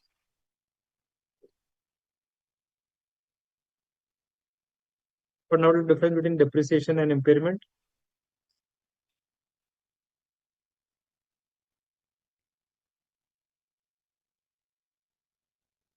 You can always write back the impairment. Depreciation cannot be written back. I can always write back the impairment. This time I'm booking an impairment loss of 35. So that means in my books, the asset is worth 290 crores in my books. But when we do a valuation, it is 255 crores. Okay. Goodwill is always written off. Once written off, it will never come back. But in a normal scenario, even asset, when you do asset impairment, tangible asset impairment, they can always come back. So in terms of, so it would be somewhere around 255 crores in your books in the real market value. So you need to hit an impairment of 35 crore rupees. So 290 you brought down to 35 crores. Now next year, if my value becomes 300 crore, can I book 45 crores as a gain? Can I reverse 45 crores in my P&L? Yes, no, maybe. This year we did a value and value came 255 crores. Next year the value comes 300 crores. Then can I not book 45 crores? Then how much should I book, Geeta, what according to you?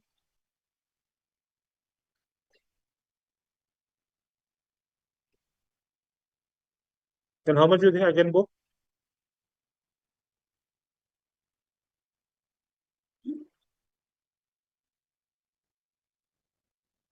I can only recoup whatever has been hit in the P&L. I cannot reverse more than that. I cannot make a gain out of this. So I can only pull back 35 crores only. That's the max I can go. Now, My carrying amount in my books is 255 crores. That's my carrying amount. My fair value less cost to sale is coming 250. And if I'm having an asset held for sale, I will always carry at the value it is deriving me. That is 250 crores. Because it will be have some 5 crores as a brokerage to sell and all that need to be factored in. So I need to another book a loss of 5 crores. So total loss of 40 crore will be booked. 35 earlier booked and 5 asset held for sale that I need to book. Now, as on 31st March, my fair value is coming now 265 crores. Carrying amount before revaluation was 250 crores. I will reverse the impairment loss of 15 crores and bring in my books 265 crores. Next year, 300 crores. How much can we bring? That we discussed already. So now we did a fair value assessment. So as on 1st October, I'm doing a fair value less cost to sales. So now I'm getting 300 crores. In my books, it was 265 crores.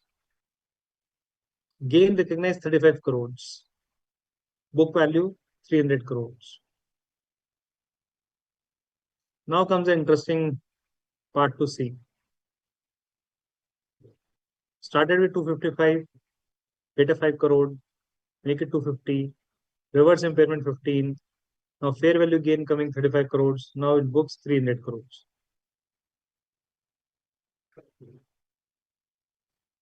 Now we have a lease agreement which, because I'm taking a new low cost model, so I'm having taking a 5 aircrafts. When you take a 5 aircraft, you have a good deal.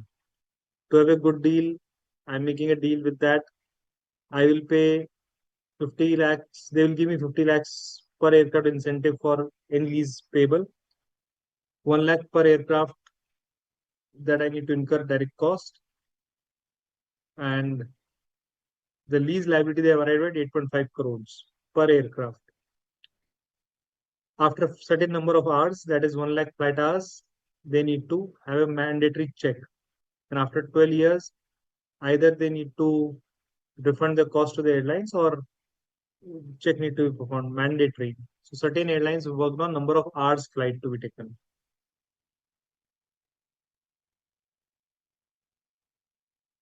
Now, when we discuss the question of airlines, what factors should be considered when he's deciding which when he's deciding which airlines, which route should I consider? So we should always consider the kind of first direct cost. Non-cash items should not be considered ideally initially in decision making because that non-cash items become a sunk cost. Depreciation is irrelevant in decision making, and that's why in cash flow it is always added back in cash flow from operations. The impact is not taken in depreciation. That is irrelevant.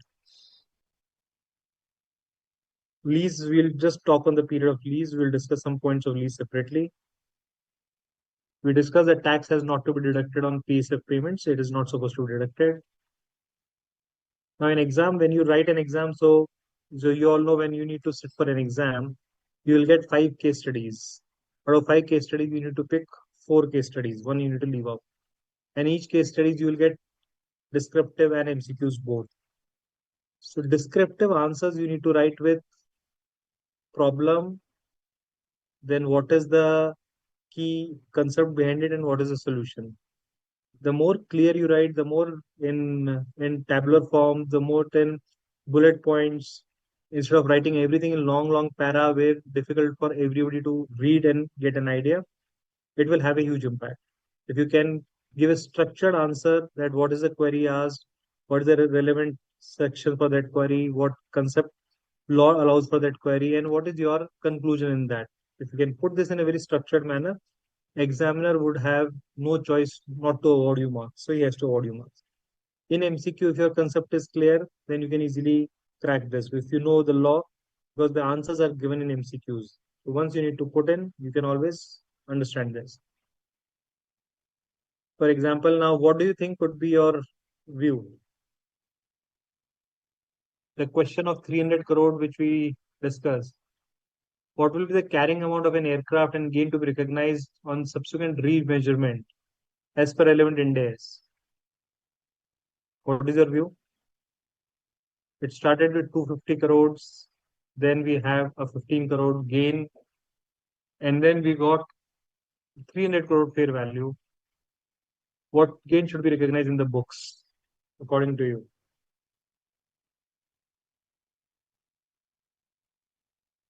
No, now we need to book the gain. You're not talking of impairment. Impairment already we did that. Impairment we did that from 100 and 110 out of 400 we did 110 as a depreciation, then remaining 290. From 290 we book 35 crores and remains a 265. Then later on we again hit asset held to sell. So that 35 crore impairment is gone. Now the question is, shall I book a gain of 35 crores or I can only book a gain up to 290 crores? Up to So I will be 290 only crores, sir. Yeah, it's restricted to that. booking, it's restricted only up to 290 crores. So we need to ensure Ind AS has to be linked all. One Ind AS cannot be looked into isolation. You need to see entire Ind AS.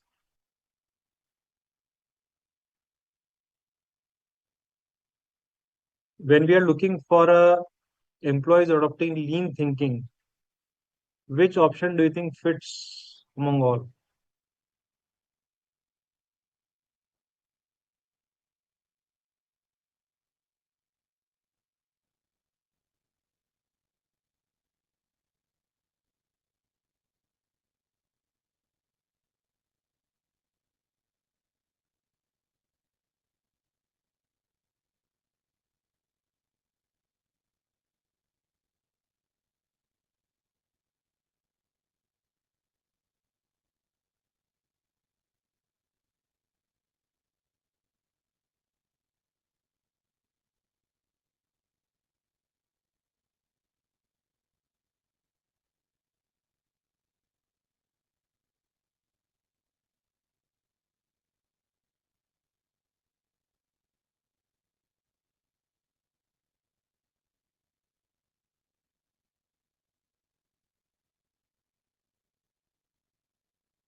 Just give a minute.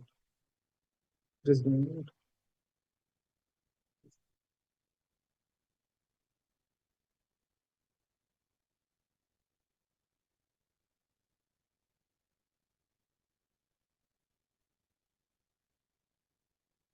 One three four, 135. So I'm getting two views.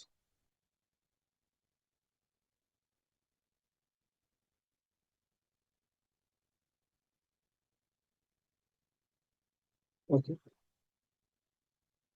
So the correct answer is first, third, fourth. Just give me 1 minute. I have done it. First, third, fourth should be looked at the. These are the 3 points which will give you which will give you an idea of, which will give you an idea of lean thinking. This all, this all will give you an idea. Okay.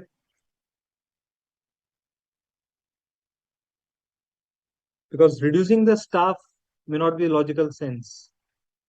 That's why first, third, fourth.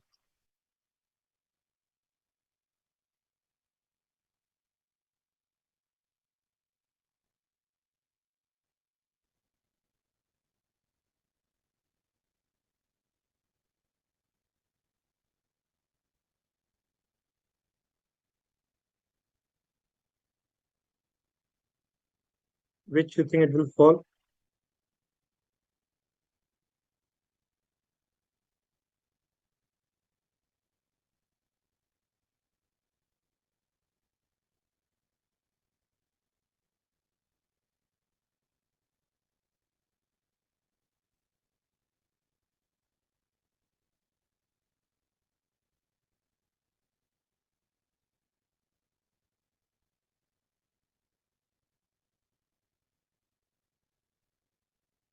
So there are so the Kanu model is again one of the famous business models people consider. Now, Having so again, what does this model look for? When I need to look for customer satisfaction, extensive connectivity at affordable rates is a performance attribute. This is something which he would like to have. If it is not there, then he would not like to come to my model.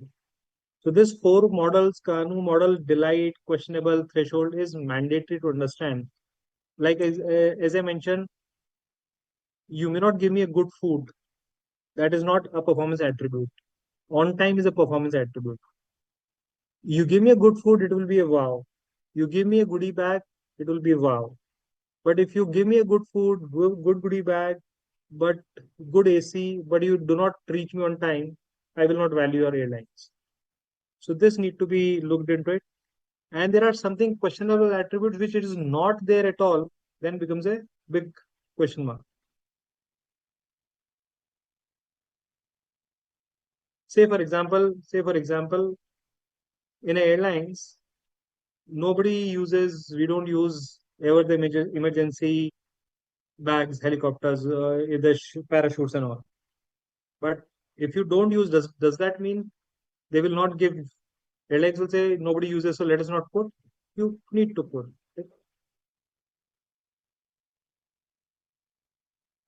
So that's absolutely, and that's the reason. Always plan 3 hours gap whenever you are booking anything. I have learned the lesson hard way. I I made a loss of 96,000 rupees. That's a loss I did. 96,000 rupees interconnected flight from Jaipur to Delhi, Delhi to Morocco, and Jaipur to Delhi flight goofed up, and I lost. You cannot argue. The airlines will say, "So what? You did not ask before booking to us." And I thought keeping 2 hours is a sufficient time. And something that bird hit at the time the plane, and when the bird hit the plane, it takes 1 hour to clean the plane again, the fans of the plane again to make it up and running. And I lost my flight that day. 96,000 flight cost lost. So that day I learned the hardest lesson, that always keep 3 hours minimum buffer when you're making any booking. We discussed this point that when you're looking for when you're booking for balance payment of 2 crore rupees, can you make a payment more than that? So as per law, you can make a payment to him if your share capital is above the limit, then the law permits. See, in a company, in a company, uh, if it is a company, uh,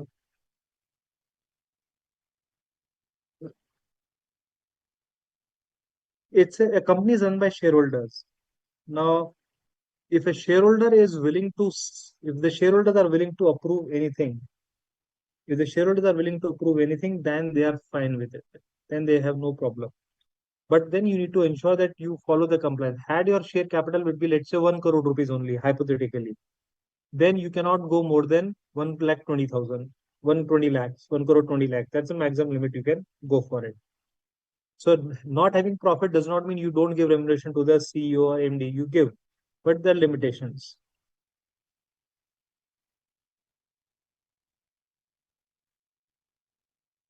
According to you, which model you think fits, which strategy can fit Chabra's proposal to operate both affordable low and premium service model simultaneously?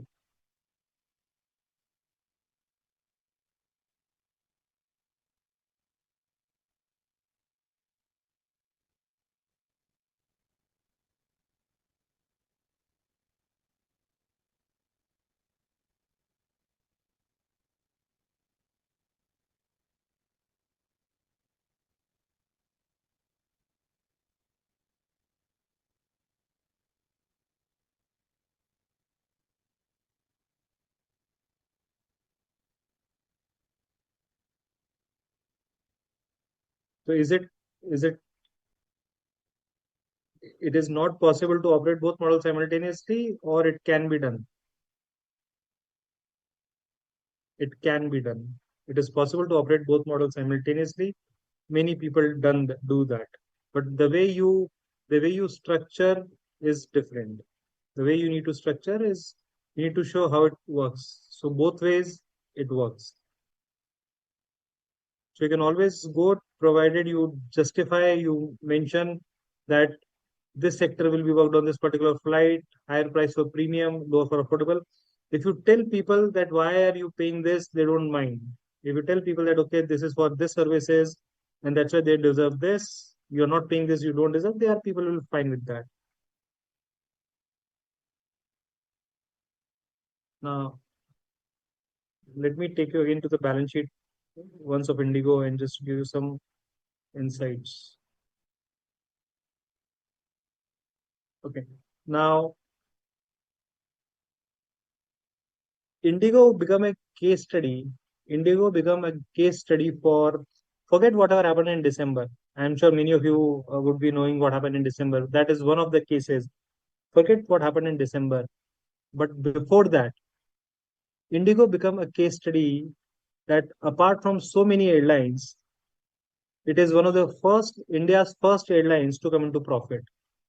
So how come they come into profit? Any quick thoughts? What is your view? How come they come in profit when none of the airlines would be able to come in profit earlier? Any any logical thoughts you have? If I show you the P&L, you'll see 80,000 crore turnovers and how come they earn profit?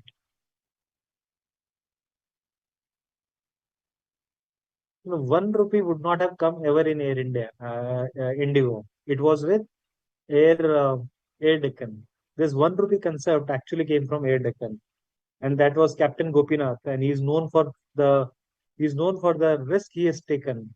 So he and when he announced that because I have actually booked at 1 rupee ticket, so it was not actually 1 rupee, it was 1 rupee plus airport surcharge and fuel. So that was costed me around 600 rupees. So I booked a flight from Mumbai to Jaipur because I was at PwC Mumbai. So it was 1 rupees plus some taxes. So it cost me somewhere around 600 rupees from Mumbai to Jaipur. And taxes were very high. And I'm talking of 2005. I'm talking of 2005 to 2006. So you can imagine 20 years back I came at 600, 700 rupees in India, in Jaipur. So this 1 rupee flight a, a, a bold and very bold step taken by him. And because of him, the concept comes in. And I'll give you one more example. Uh, who was bigger airlines, Kingfisher or Air Deccan? Between the two, who was a bigger airlines, Kingfisher or Air Deccan? Kingfisher. By far, in all standards, Kingfisher was much bigger airlines. But when the merger happened, did Air Deccan went into Kingfisher or Kingfisher went into Air Deccan? Was it the bigger fish eats smaller fish, or it went vice versa in the books? Any idea what would have happened when the real merger happened? The merger happened. The merger happened in the merger happened in the the Air Deccan Air Deccan Air Deccan was took over Kingfisher. Now this became very big news at the time. How come the how come the smaller company Kingfisher, the Air Deccan, is taking over Kingfisher?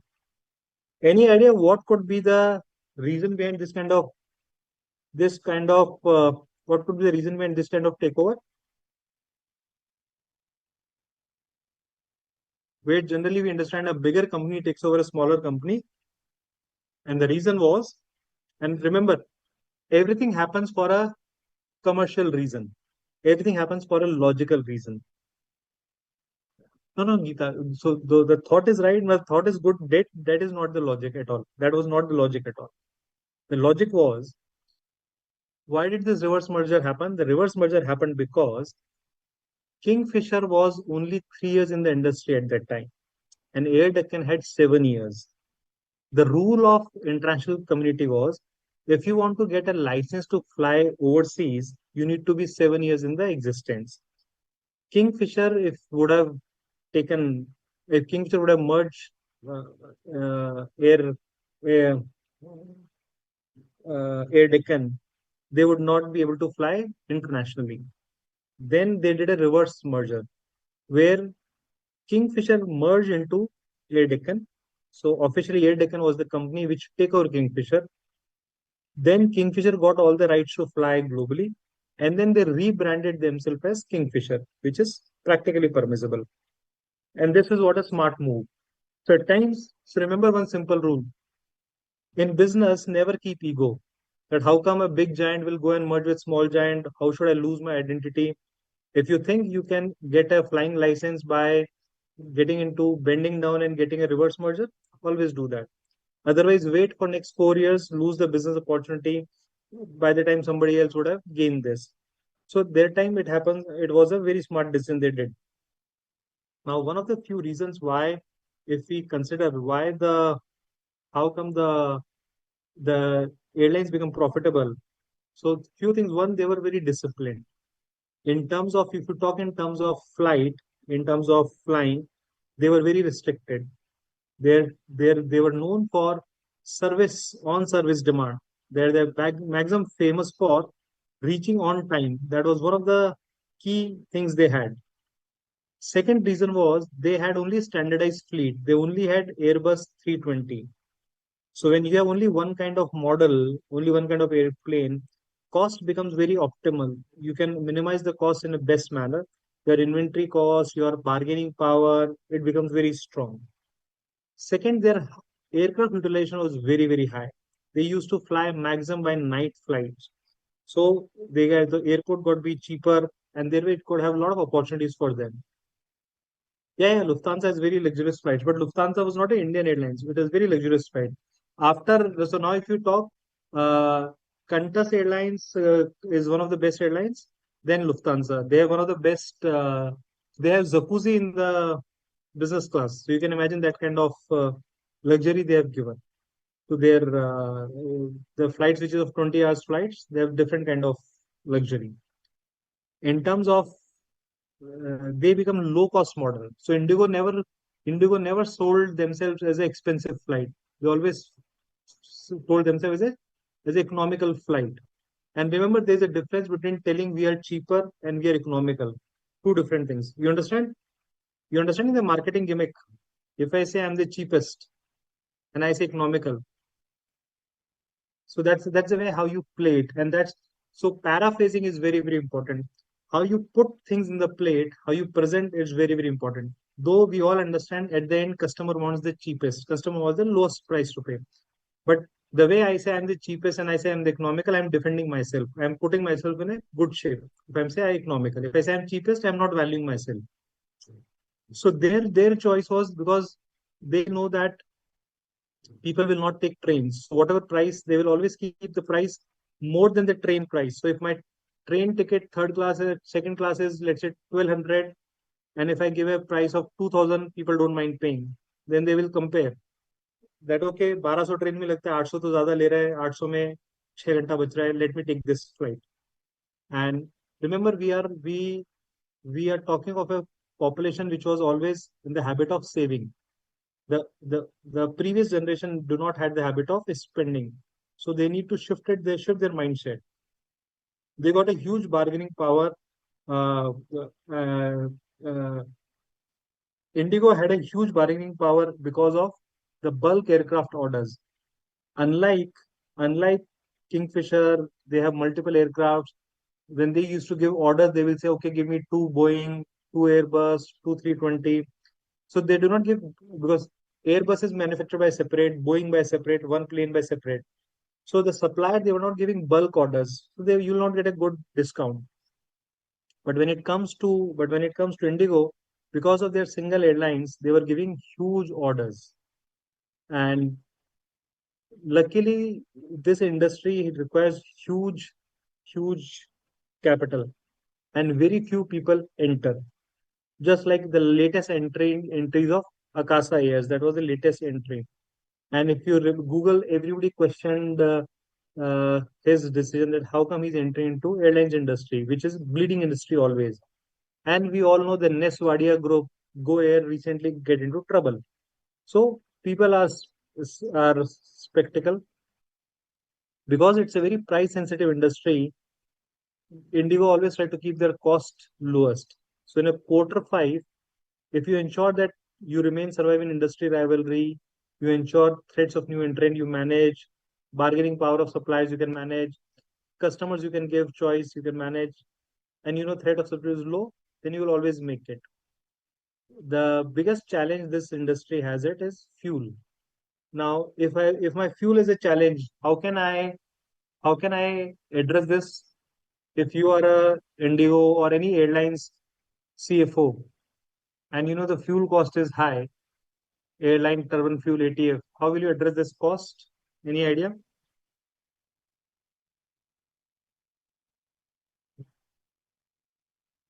How will you address this?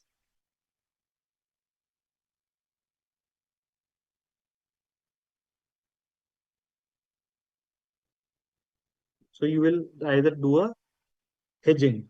You will do at least hedging so that somewhere you take some derivative position, then you can safeguard. Okay. So that way you can always uh, safeguard yourself. Okay? At least to some extent, you need to take derivatives. Like today, what happened now, how the you so whatever happening is at Strait of Hormuz, whatever the issues coming, this becomes a huge issue. Suppose for next 1 month, hypothetically, I'm just giving worst scenario.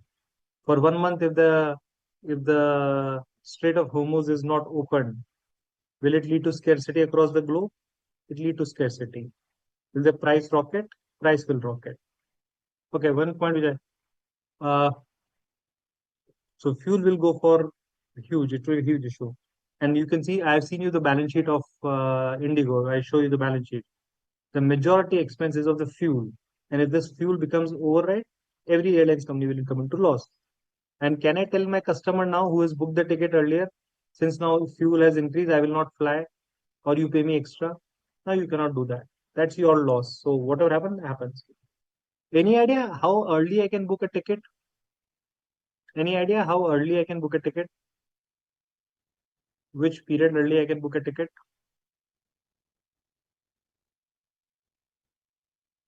Max is 1 year. So 1 year is the maximum any airlines will allow. So this is a standard guidance. Maximum you can go for 1 year. International tickets you can go for 1 year, and in India also you can go for 1 year. There is no logic why they cannot go more than 1 year. They say because of various dynamics changes. So 1 year is the maximum you do, especially in terms of international travel. A lot of people book 1 year before to get the cheapest deals, and that's the cost cutting they do.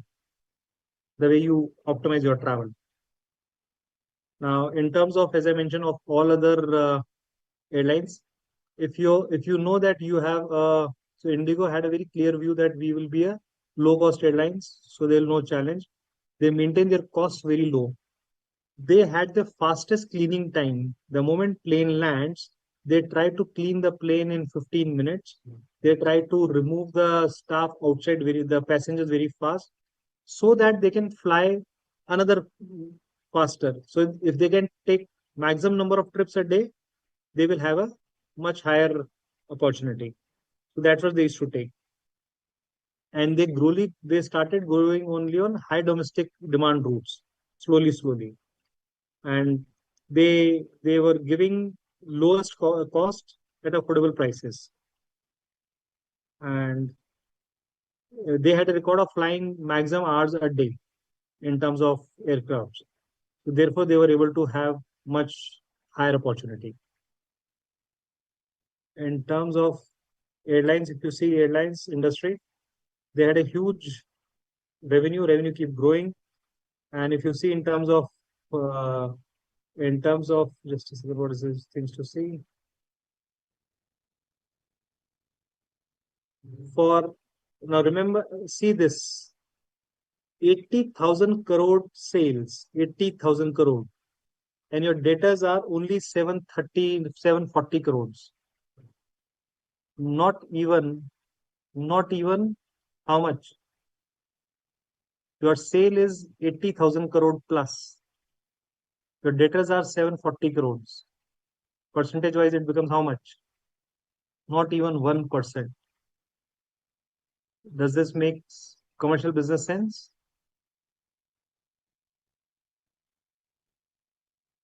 Now somebody can ask question, how do I how do they get credit? Because whenever I book, I always need to pay first. They do not allow me to pay later.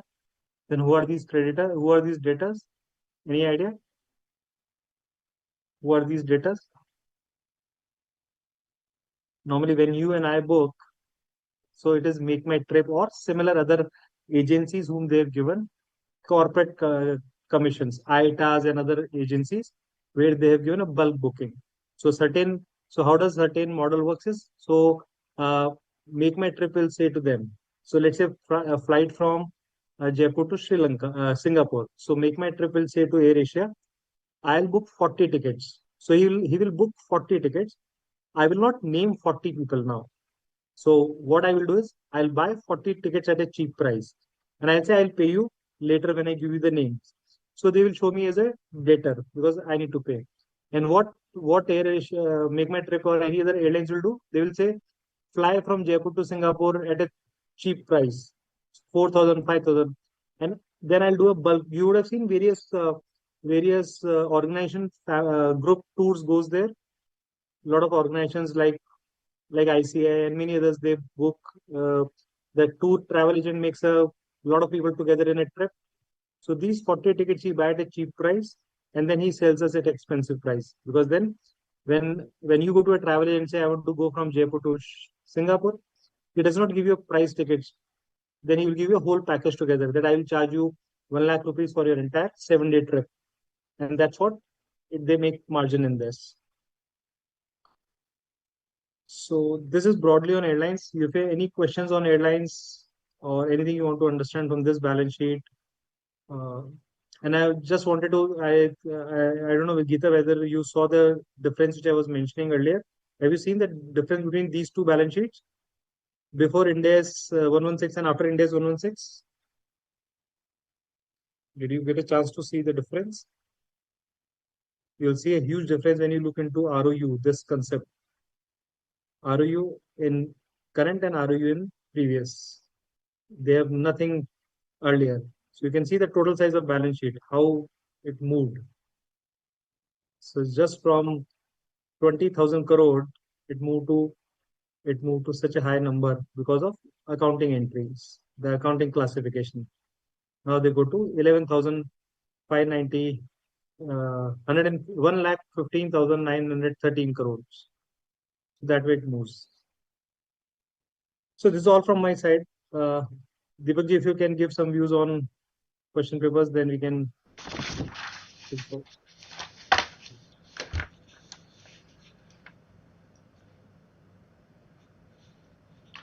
On behalf of everyone here, I would like to sincerely thank CA Sumit sir for taking out his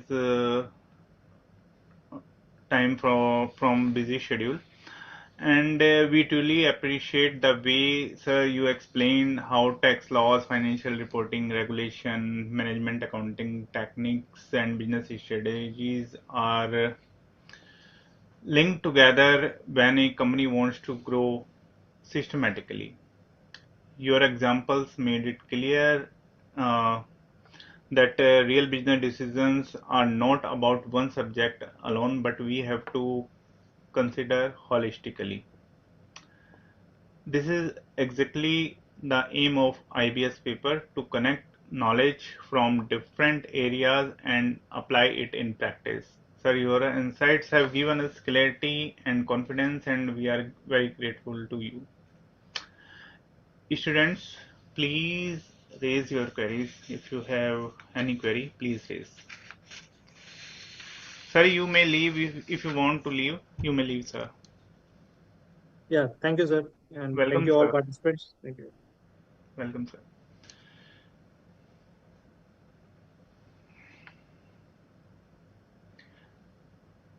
Now, students, let me guide you. In an IBS case study, first analyze the case in a structured way, just like a professional do. Start by clearly understanding the mission, vision, objective, or about a specific industry insight to which the case study relates. Okay, you should ask yourself what the company is trying to achieve, where it wants to go in long term. Always keep in mind you have to consider long term impact on every decision. Next, you have to find challenges or issues, problems in the case study.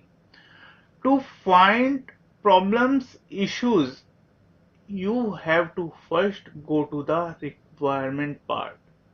Start with requirement part of the case study, whether from descriptive questions or multiple choice questions. There may be questions on accounting standards, corporate governance, strategic models, anything. But first, you have to go to requirement part of the case study. Now, in the case study, you may find various type of stakeholders, various types of other information. Try to connect the information given in the case study with the requirement parts. It is very important. I always say to do sketch making. Sketch making is very important because it will help you to gain control over the case study. First requirement part, then read entire case study and try to correlate the specific portion with the requirement part and try to make sketch along with the related concept. Suppose a question says to assess competitive environment, then in this case you know there are 5 forces, then you have to connect each force with your case study text. You have to apply the concept. Students, please remember, just doing copy or paste won't work here in this IBS paper. You won't get any mark. You have to apply the concept. Suppose if case says there are limited number of buyers,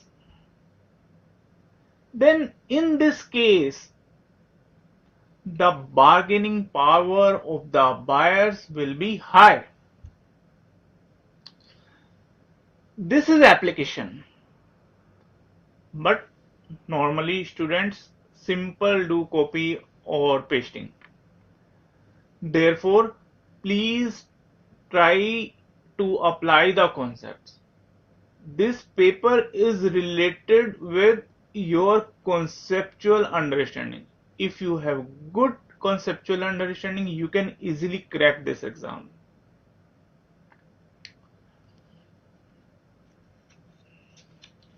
In IBS case study, you are expected to connect all these components, whether it relates to your finance decision, regulatory compliance, ethical issues.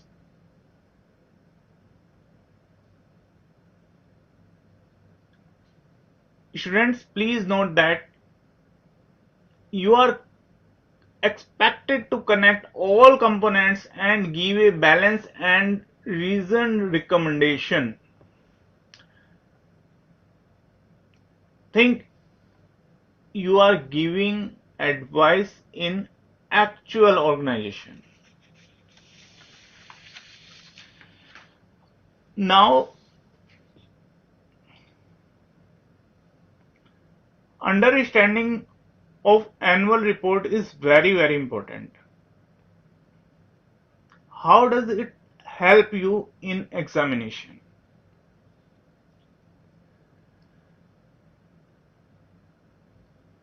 Annual reports help you to translate theory into real business applications.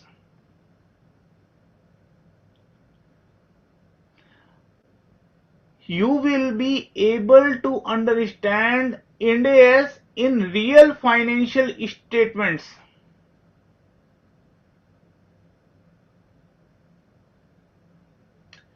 See how corporate governance portion works in practice.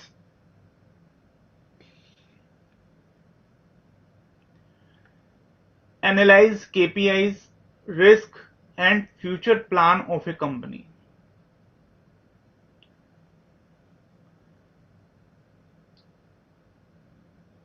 Even it builds the ability to draft advisory level answers.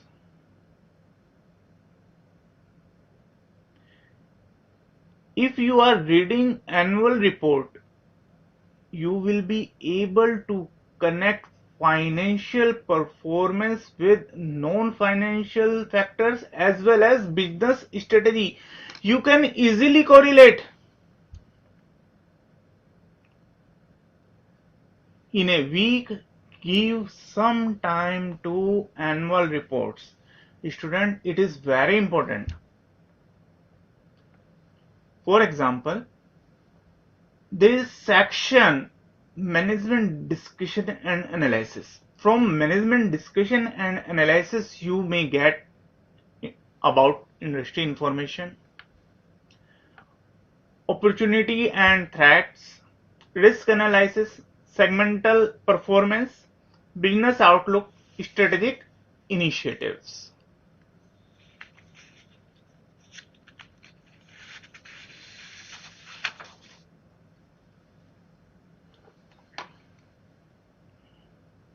Now, there are common Ind AS you may find in any annual report like Ind AS 1 presentation on financial statements, Ind AS 7 regarding cash flows, Ind AS 8 accounting policies, Ind AS 16, Ind AS 19 employee benefits, Ind AS 21 forex, Ind AS 23 borrowing cost, Ind AS 24 related party disclosures, Ind AS 33 earning per share, Ind AS 36 impairment of assets, Ind AS 37 provision and contingencies, Ind AS 38 intangible assets, Ind AS 109 financial instruments, Ind AS 115 revenue, and Ind AS 116 is lease. Why I am telling about this? Because these are accounting standard. These can be connected easily with any case study. Therefore, I suggest you to have good conceptual understanding of these Ind AS. Students, you see actual notes, disclosures, judgments, and accounting treatments.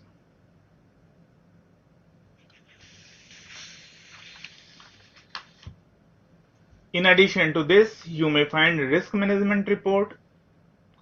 From risk management report, you may correlate with market risk, liquidity or credit risk, or at the same time, you may connect this portion with supply chain issue. You are aware that supply chain management is a very relevant topic in today's scenario.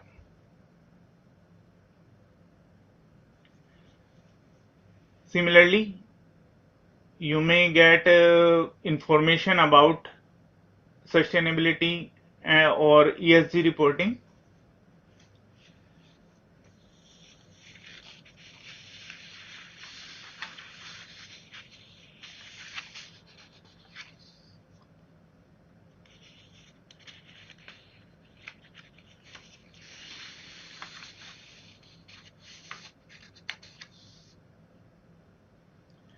Student, I advise you to create a one-page summary for each company, like business model they are following, revenue stream, cost drivers, Ind AS they are following, key strategic initiatives, risk analysis, your corporate governance highlights.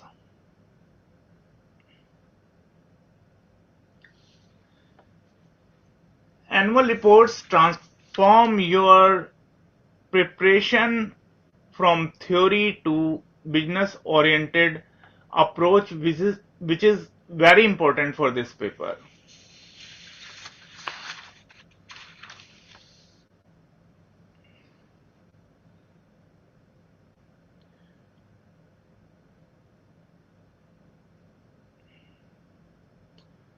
If in an IBS case study, especially where performance analysis or financial evaluation is involved related to strategic cost management area, students, first you should carry out the required calculations accurately. Students, why I am discussing about this, because some time back I met with students and they are saying, sir, we are not getting marks in SCM area. The main reason for not getting marks in this area is drafting of your answers. Again I am saying, you have to apply, you have to have basic conceptual understanding.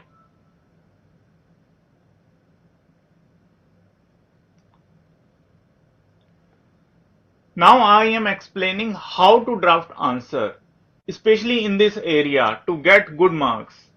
First, if a question says to advise, evaluate or recommend anything, then the first step is calculations. You have to do calculations. But students, before discussing this, you must be aware that there are three levels of learning. Level 1 is comprehension and knowledge. This level tests your understanding, your memorization skills.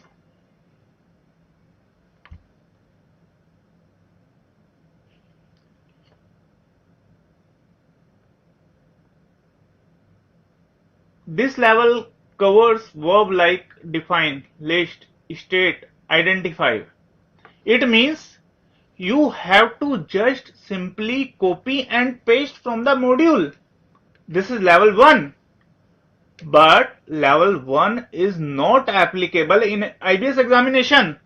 Therefore, simply copying and pasting won't work in IBS examination, because level 1 is not applicable in IBS paper.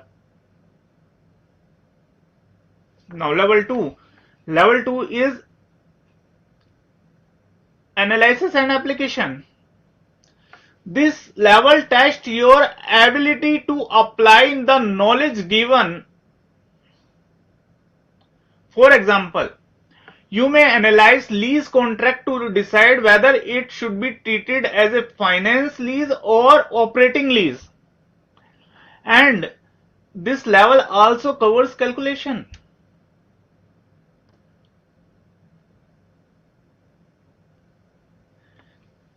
Level 3. Level 3 is higher level of work. It covers evaluation and synthesis. It tests your professional judgment. Here you have to go beyond your theoretical knowledge.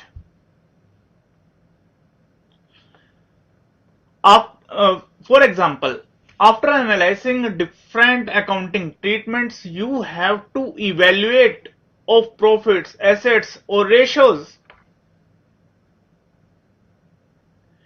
If a verb says evaluate, evaluate is incomplete without giving proper pros and cons. You have to give proper pros and cons. And finally, you have to conclude your answer. Conclusion is must.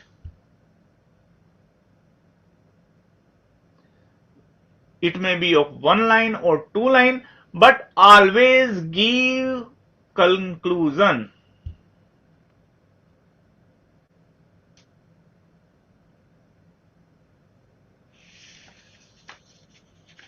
Okay. Now, I am saying about how to draft answer in SCM portion. So first, you should carry out the required calculation. Now, compare the result with standard benchmark, with any standard criteria or any industry average or anything. After this, you have to find out root cause. Now you are doing analysis. After doing first you are doing you have done calculation, and now you are doing analysis. And after analysis, you have to advise or recommend, or you have to evaluate. This is level 3.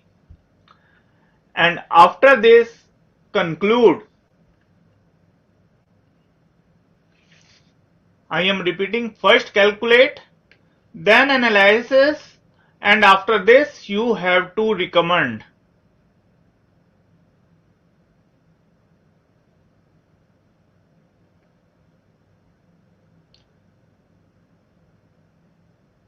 Along with this, length of answer is very important. In each section I give same example.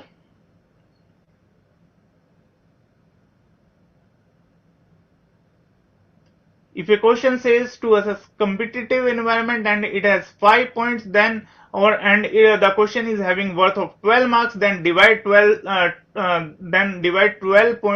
marks question into 5 portion, because Porter's 5 forces is having 5 steps.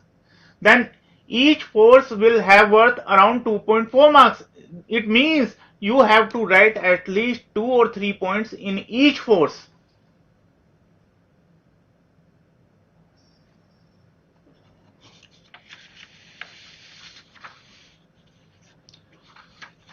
At the same time, students' time management is also very important. In 4 case study, you are required to attempt total 20 MCQs. And MCQs is having weightage of 40 marks. Based on my experience, please don't spend more than 3.5 minutes per MCQ.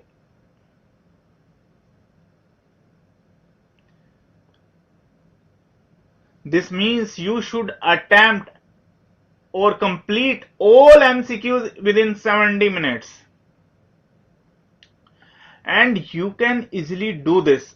But for doing this, you must have practice. Practice, practice. Practice is core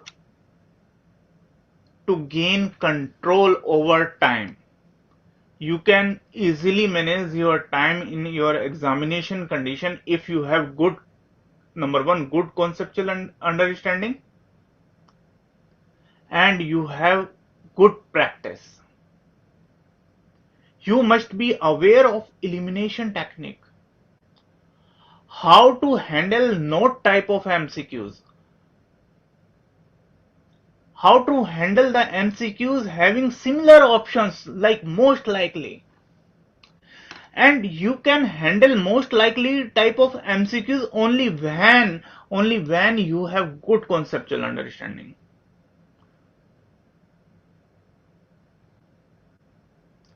Students, time management is very crucial. We always think time management relates to only descriptive portion, but it is equally important for your MCQs portion. To achieve your target, I suggest you to practice the MCQs portion in examination condition. This will help you to develop your speed, accuracy, and confidence.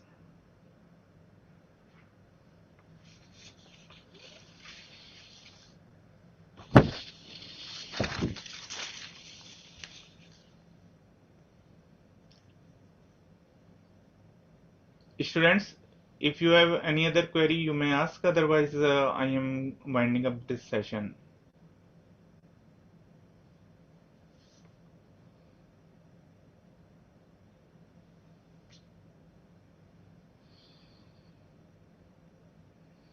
To all our students, thank you for being part in today's session and asking your queries. Your active participation made the session even better. Wishing you all the best for your studies and exam. Once again, thank you everyone for making this session as success, and thank you to Sumit sir for taking out the time from his busy schedule and discussing the case study in a very wonderful manner. Thank you everyone. Session over.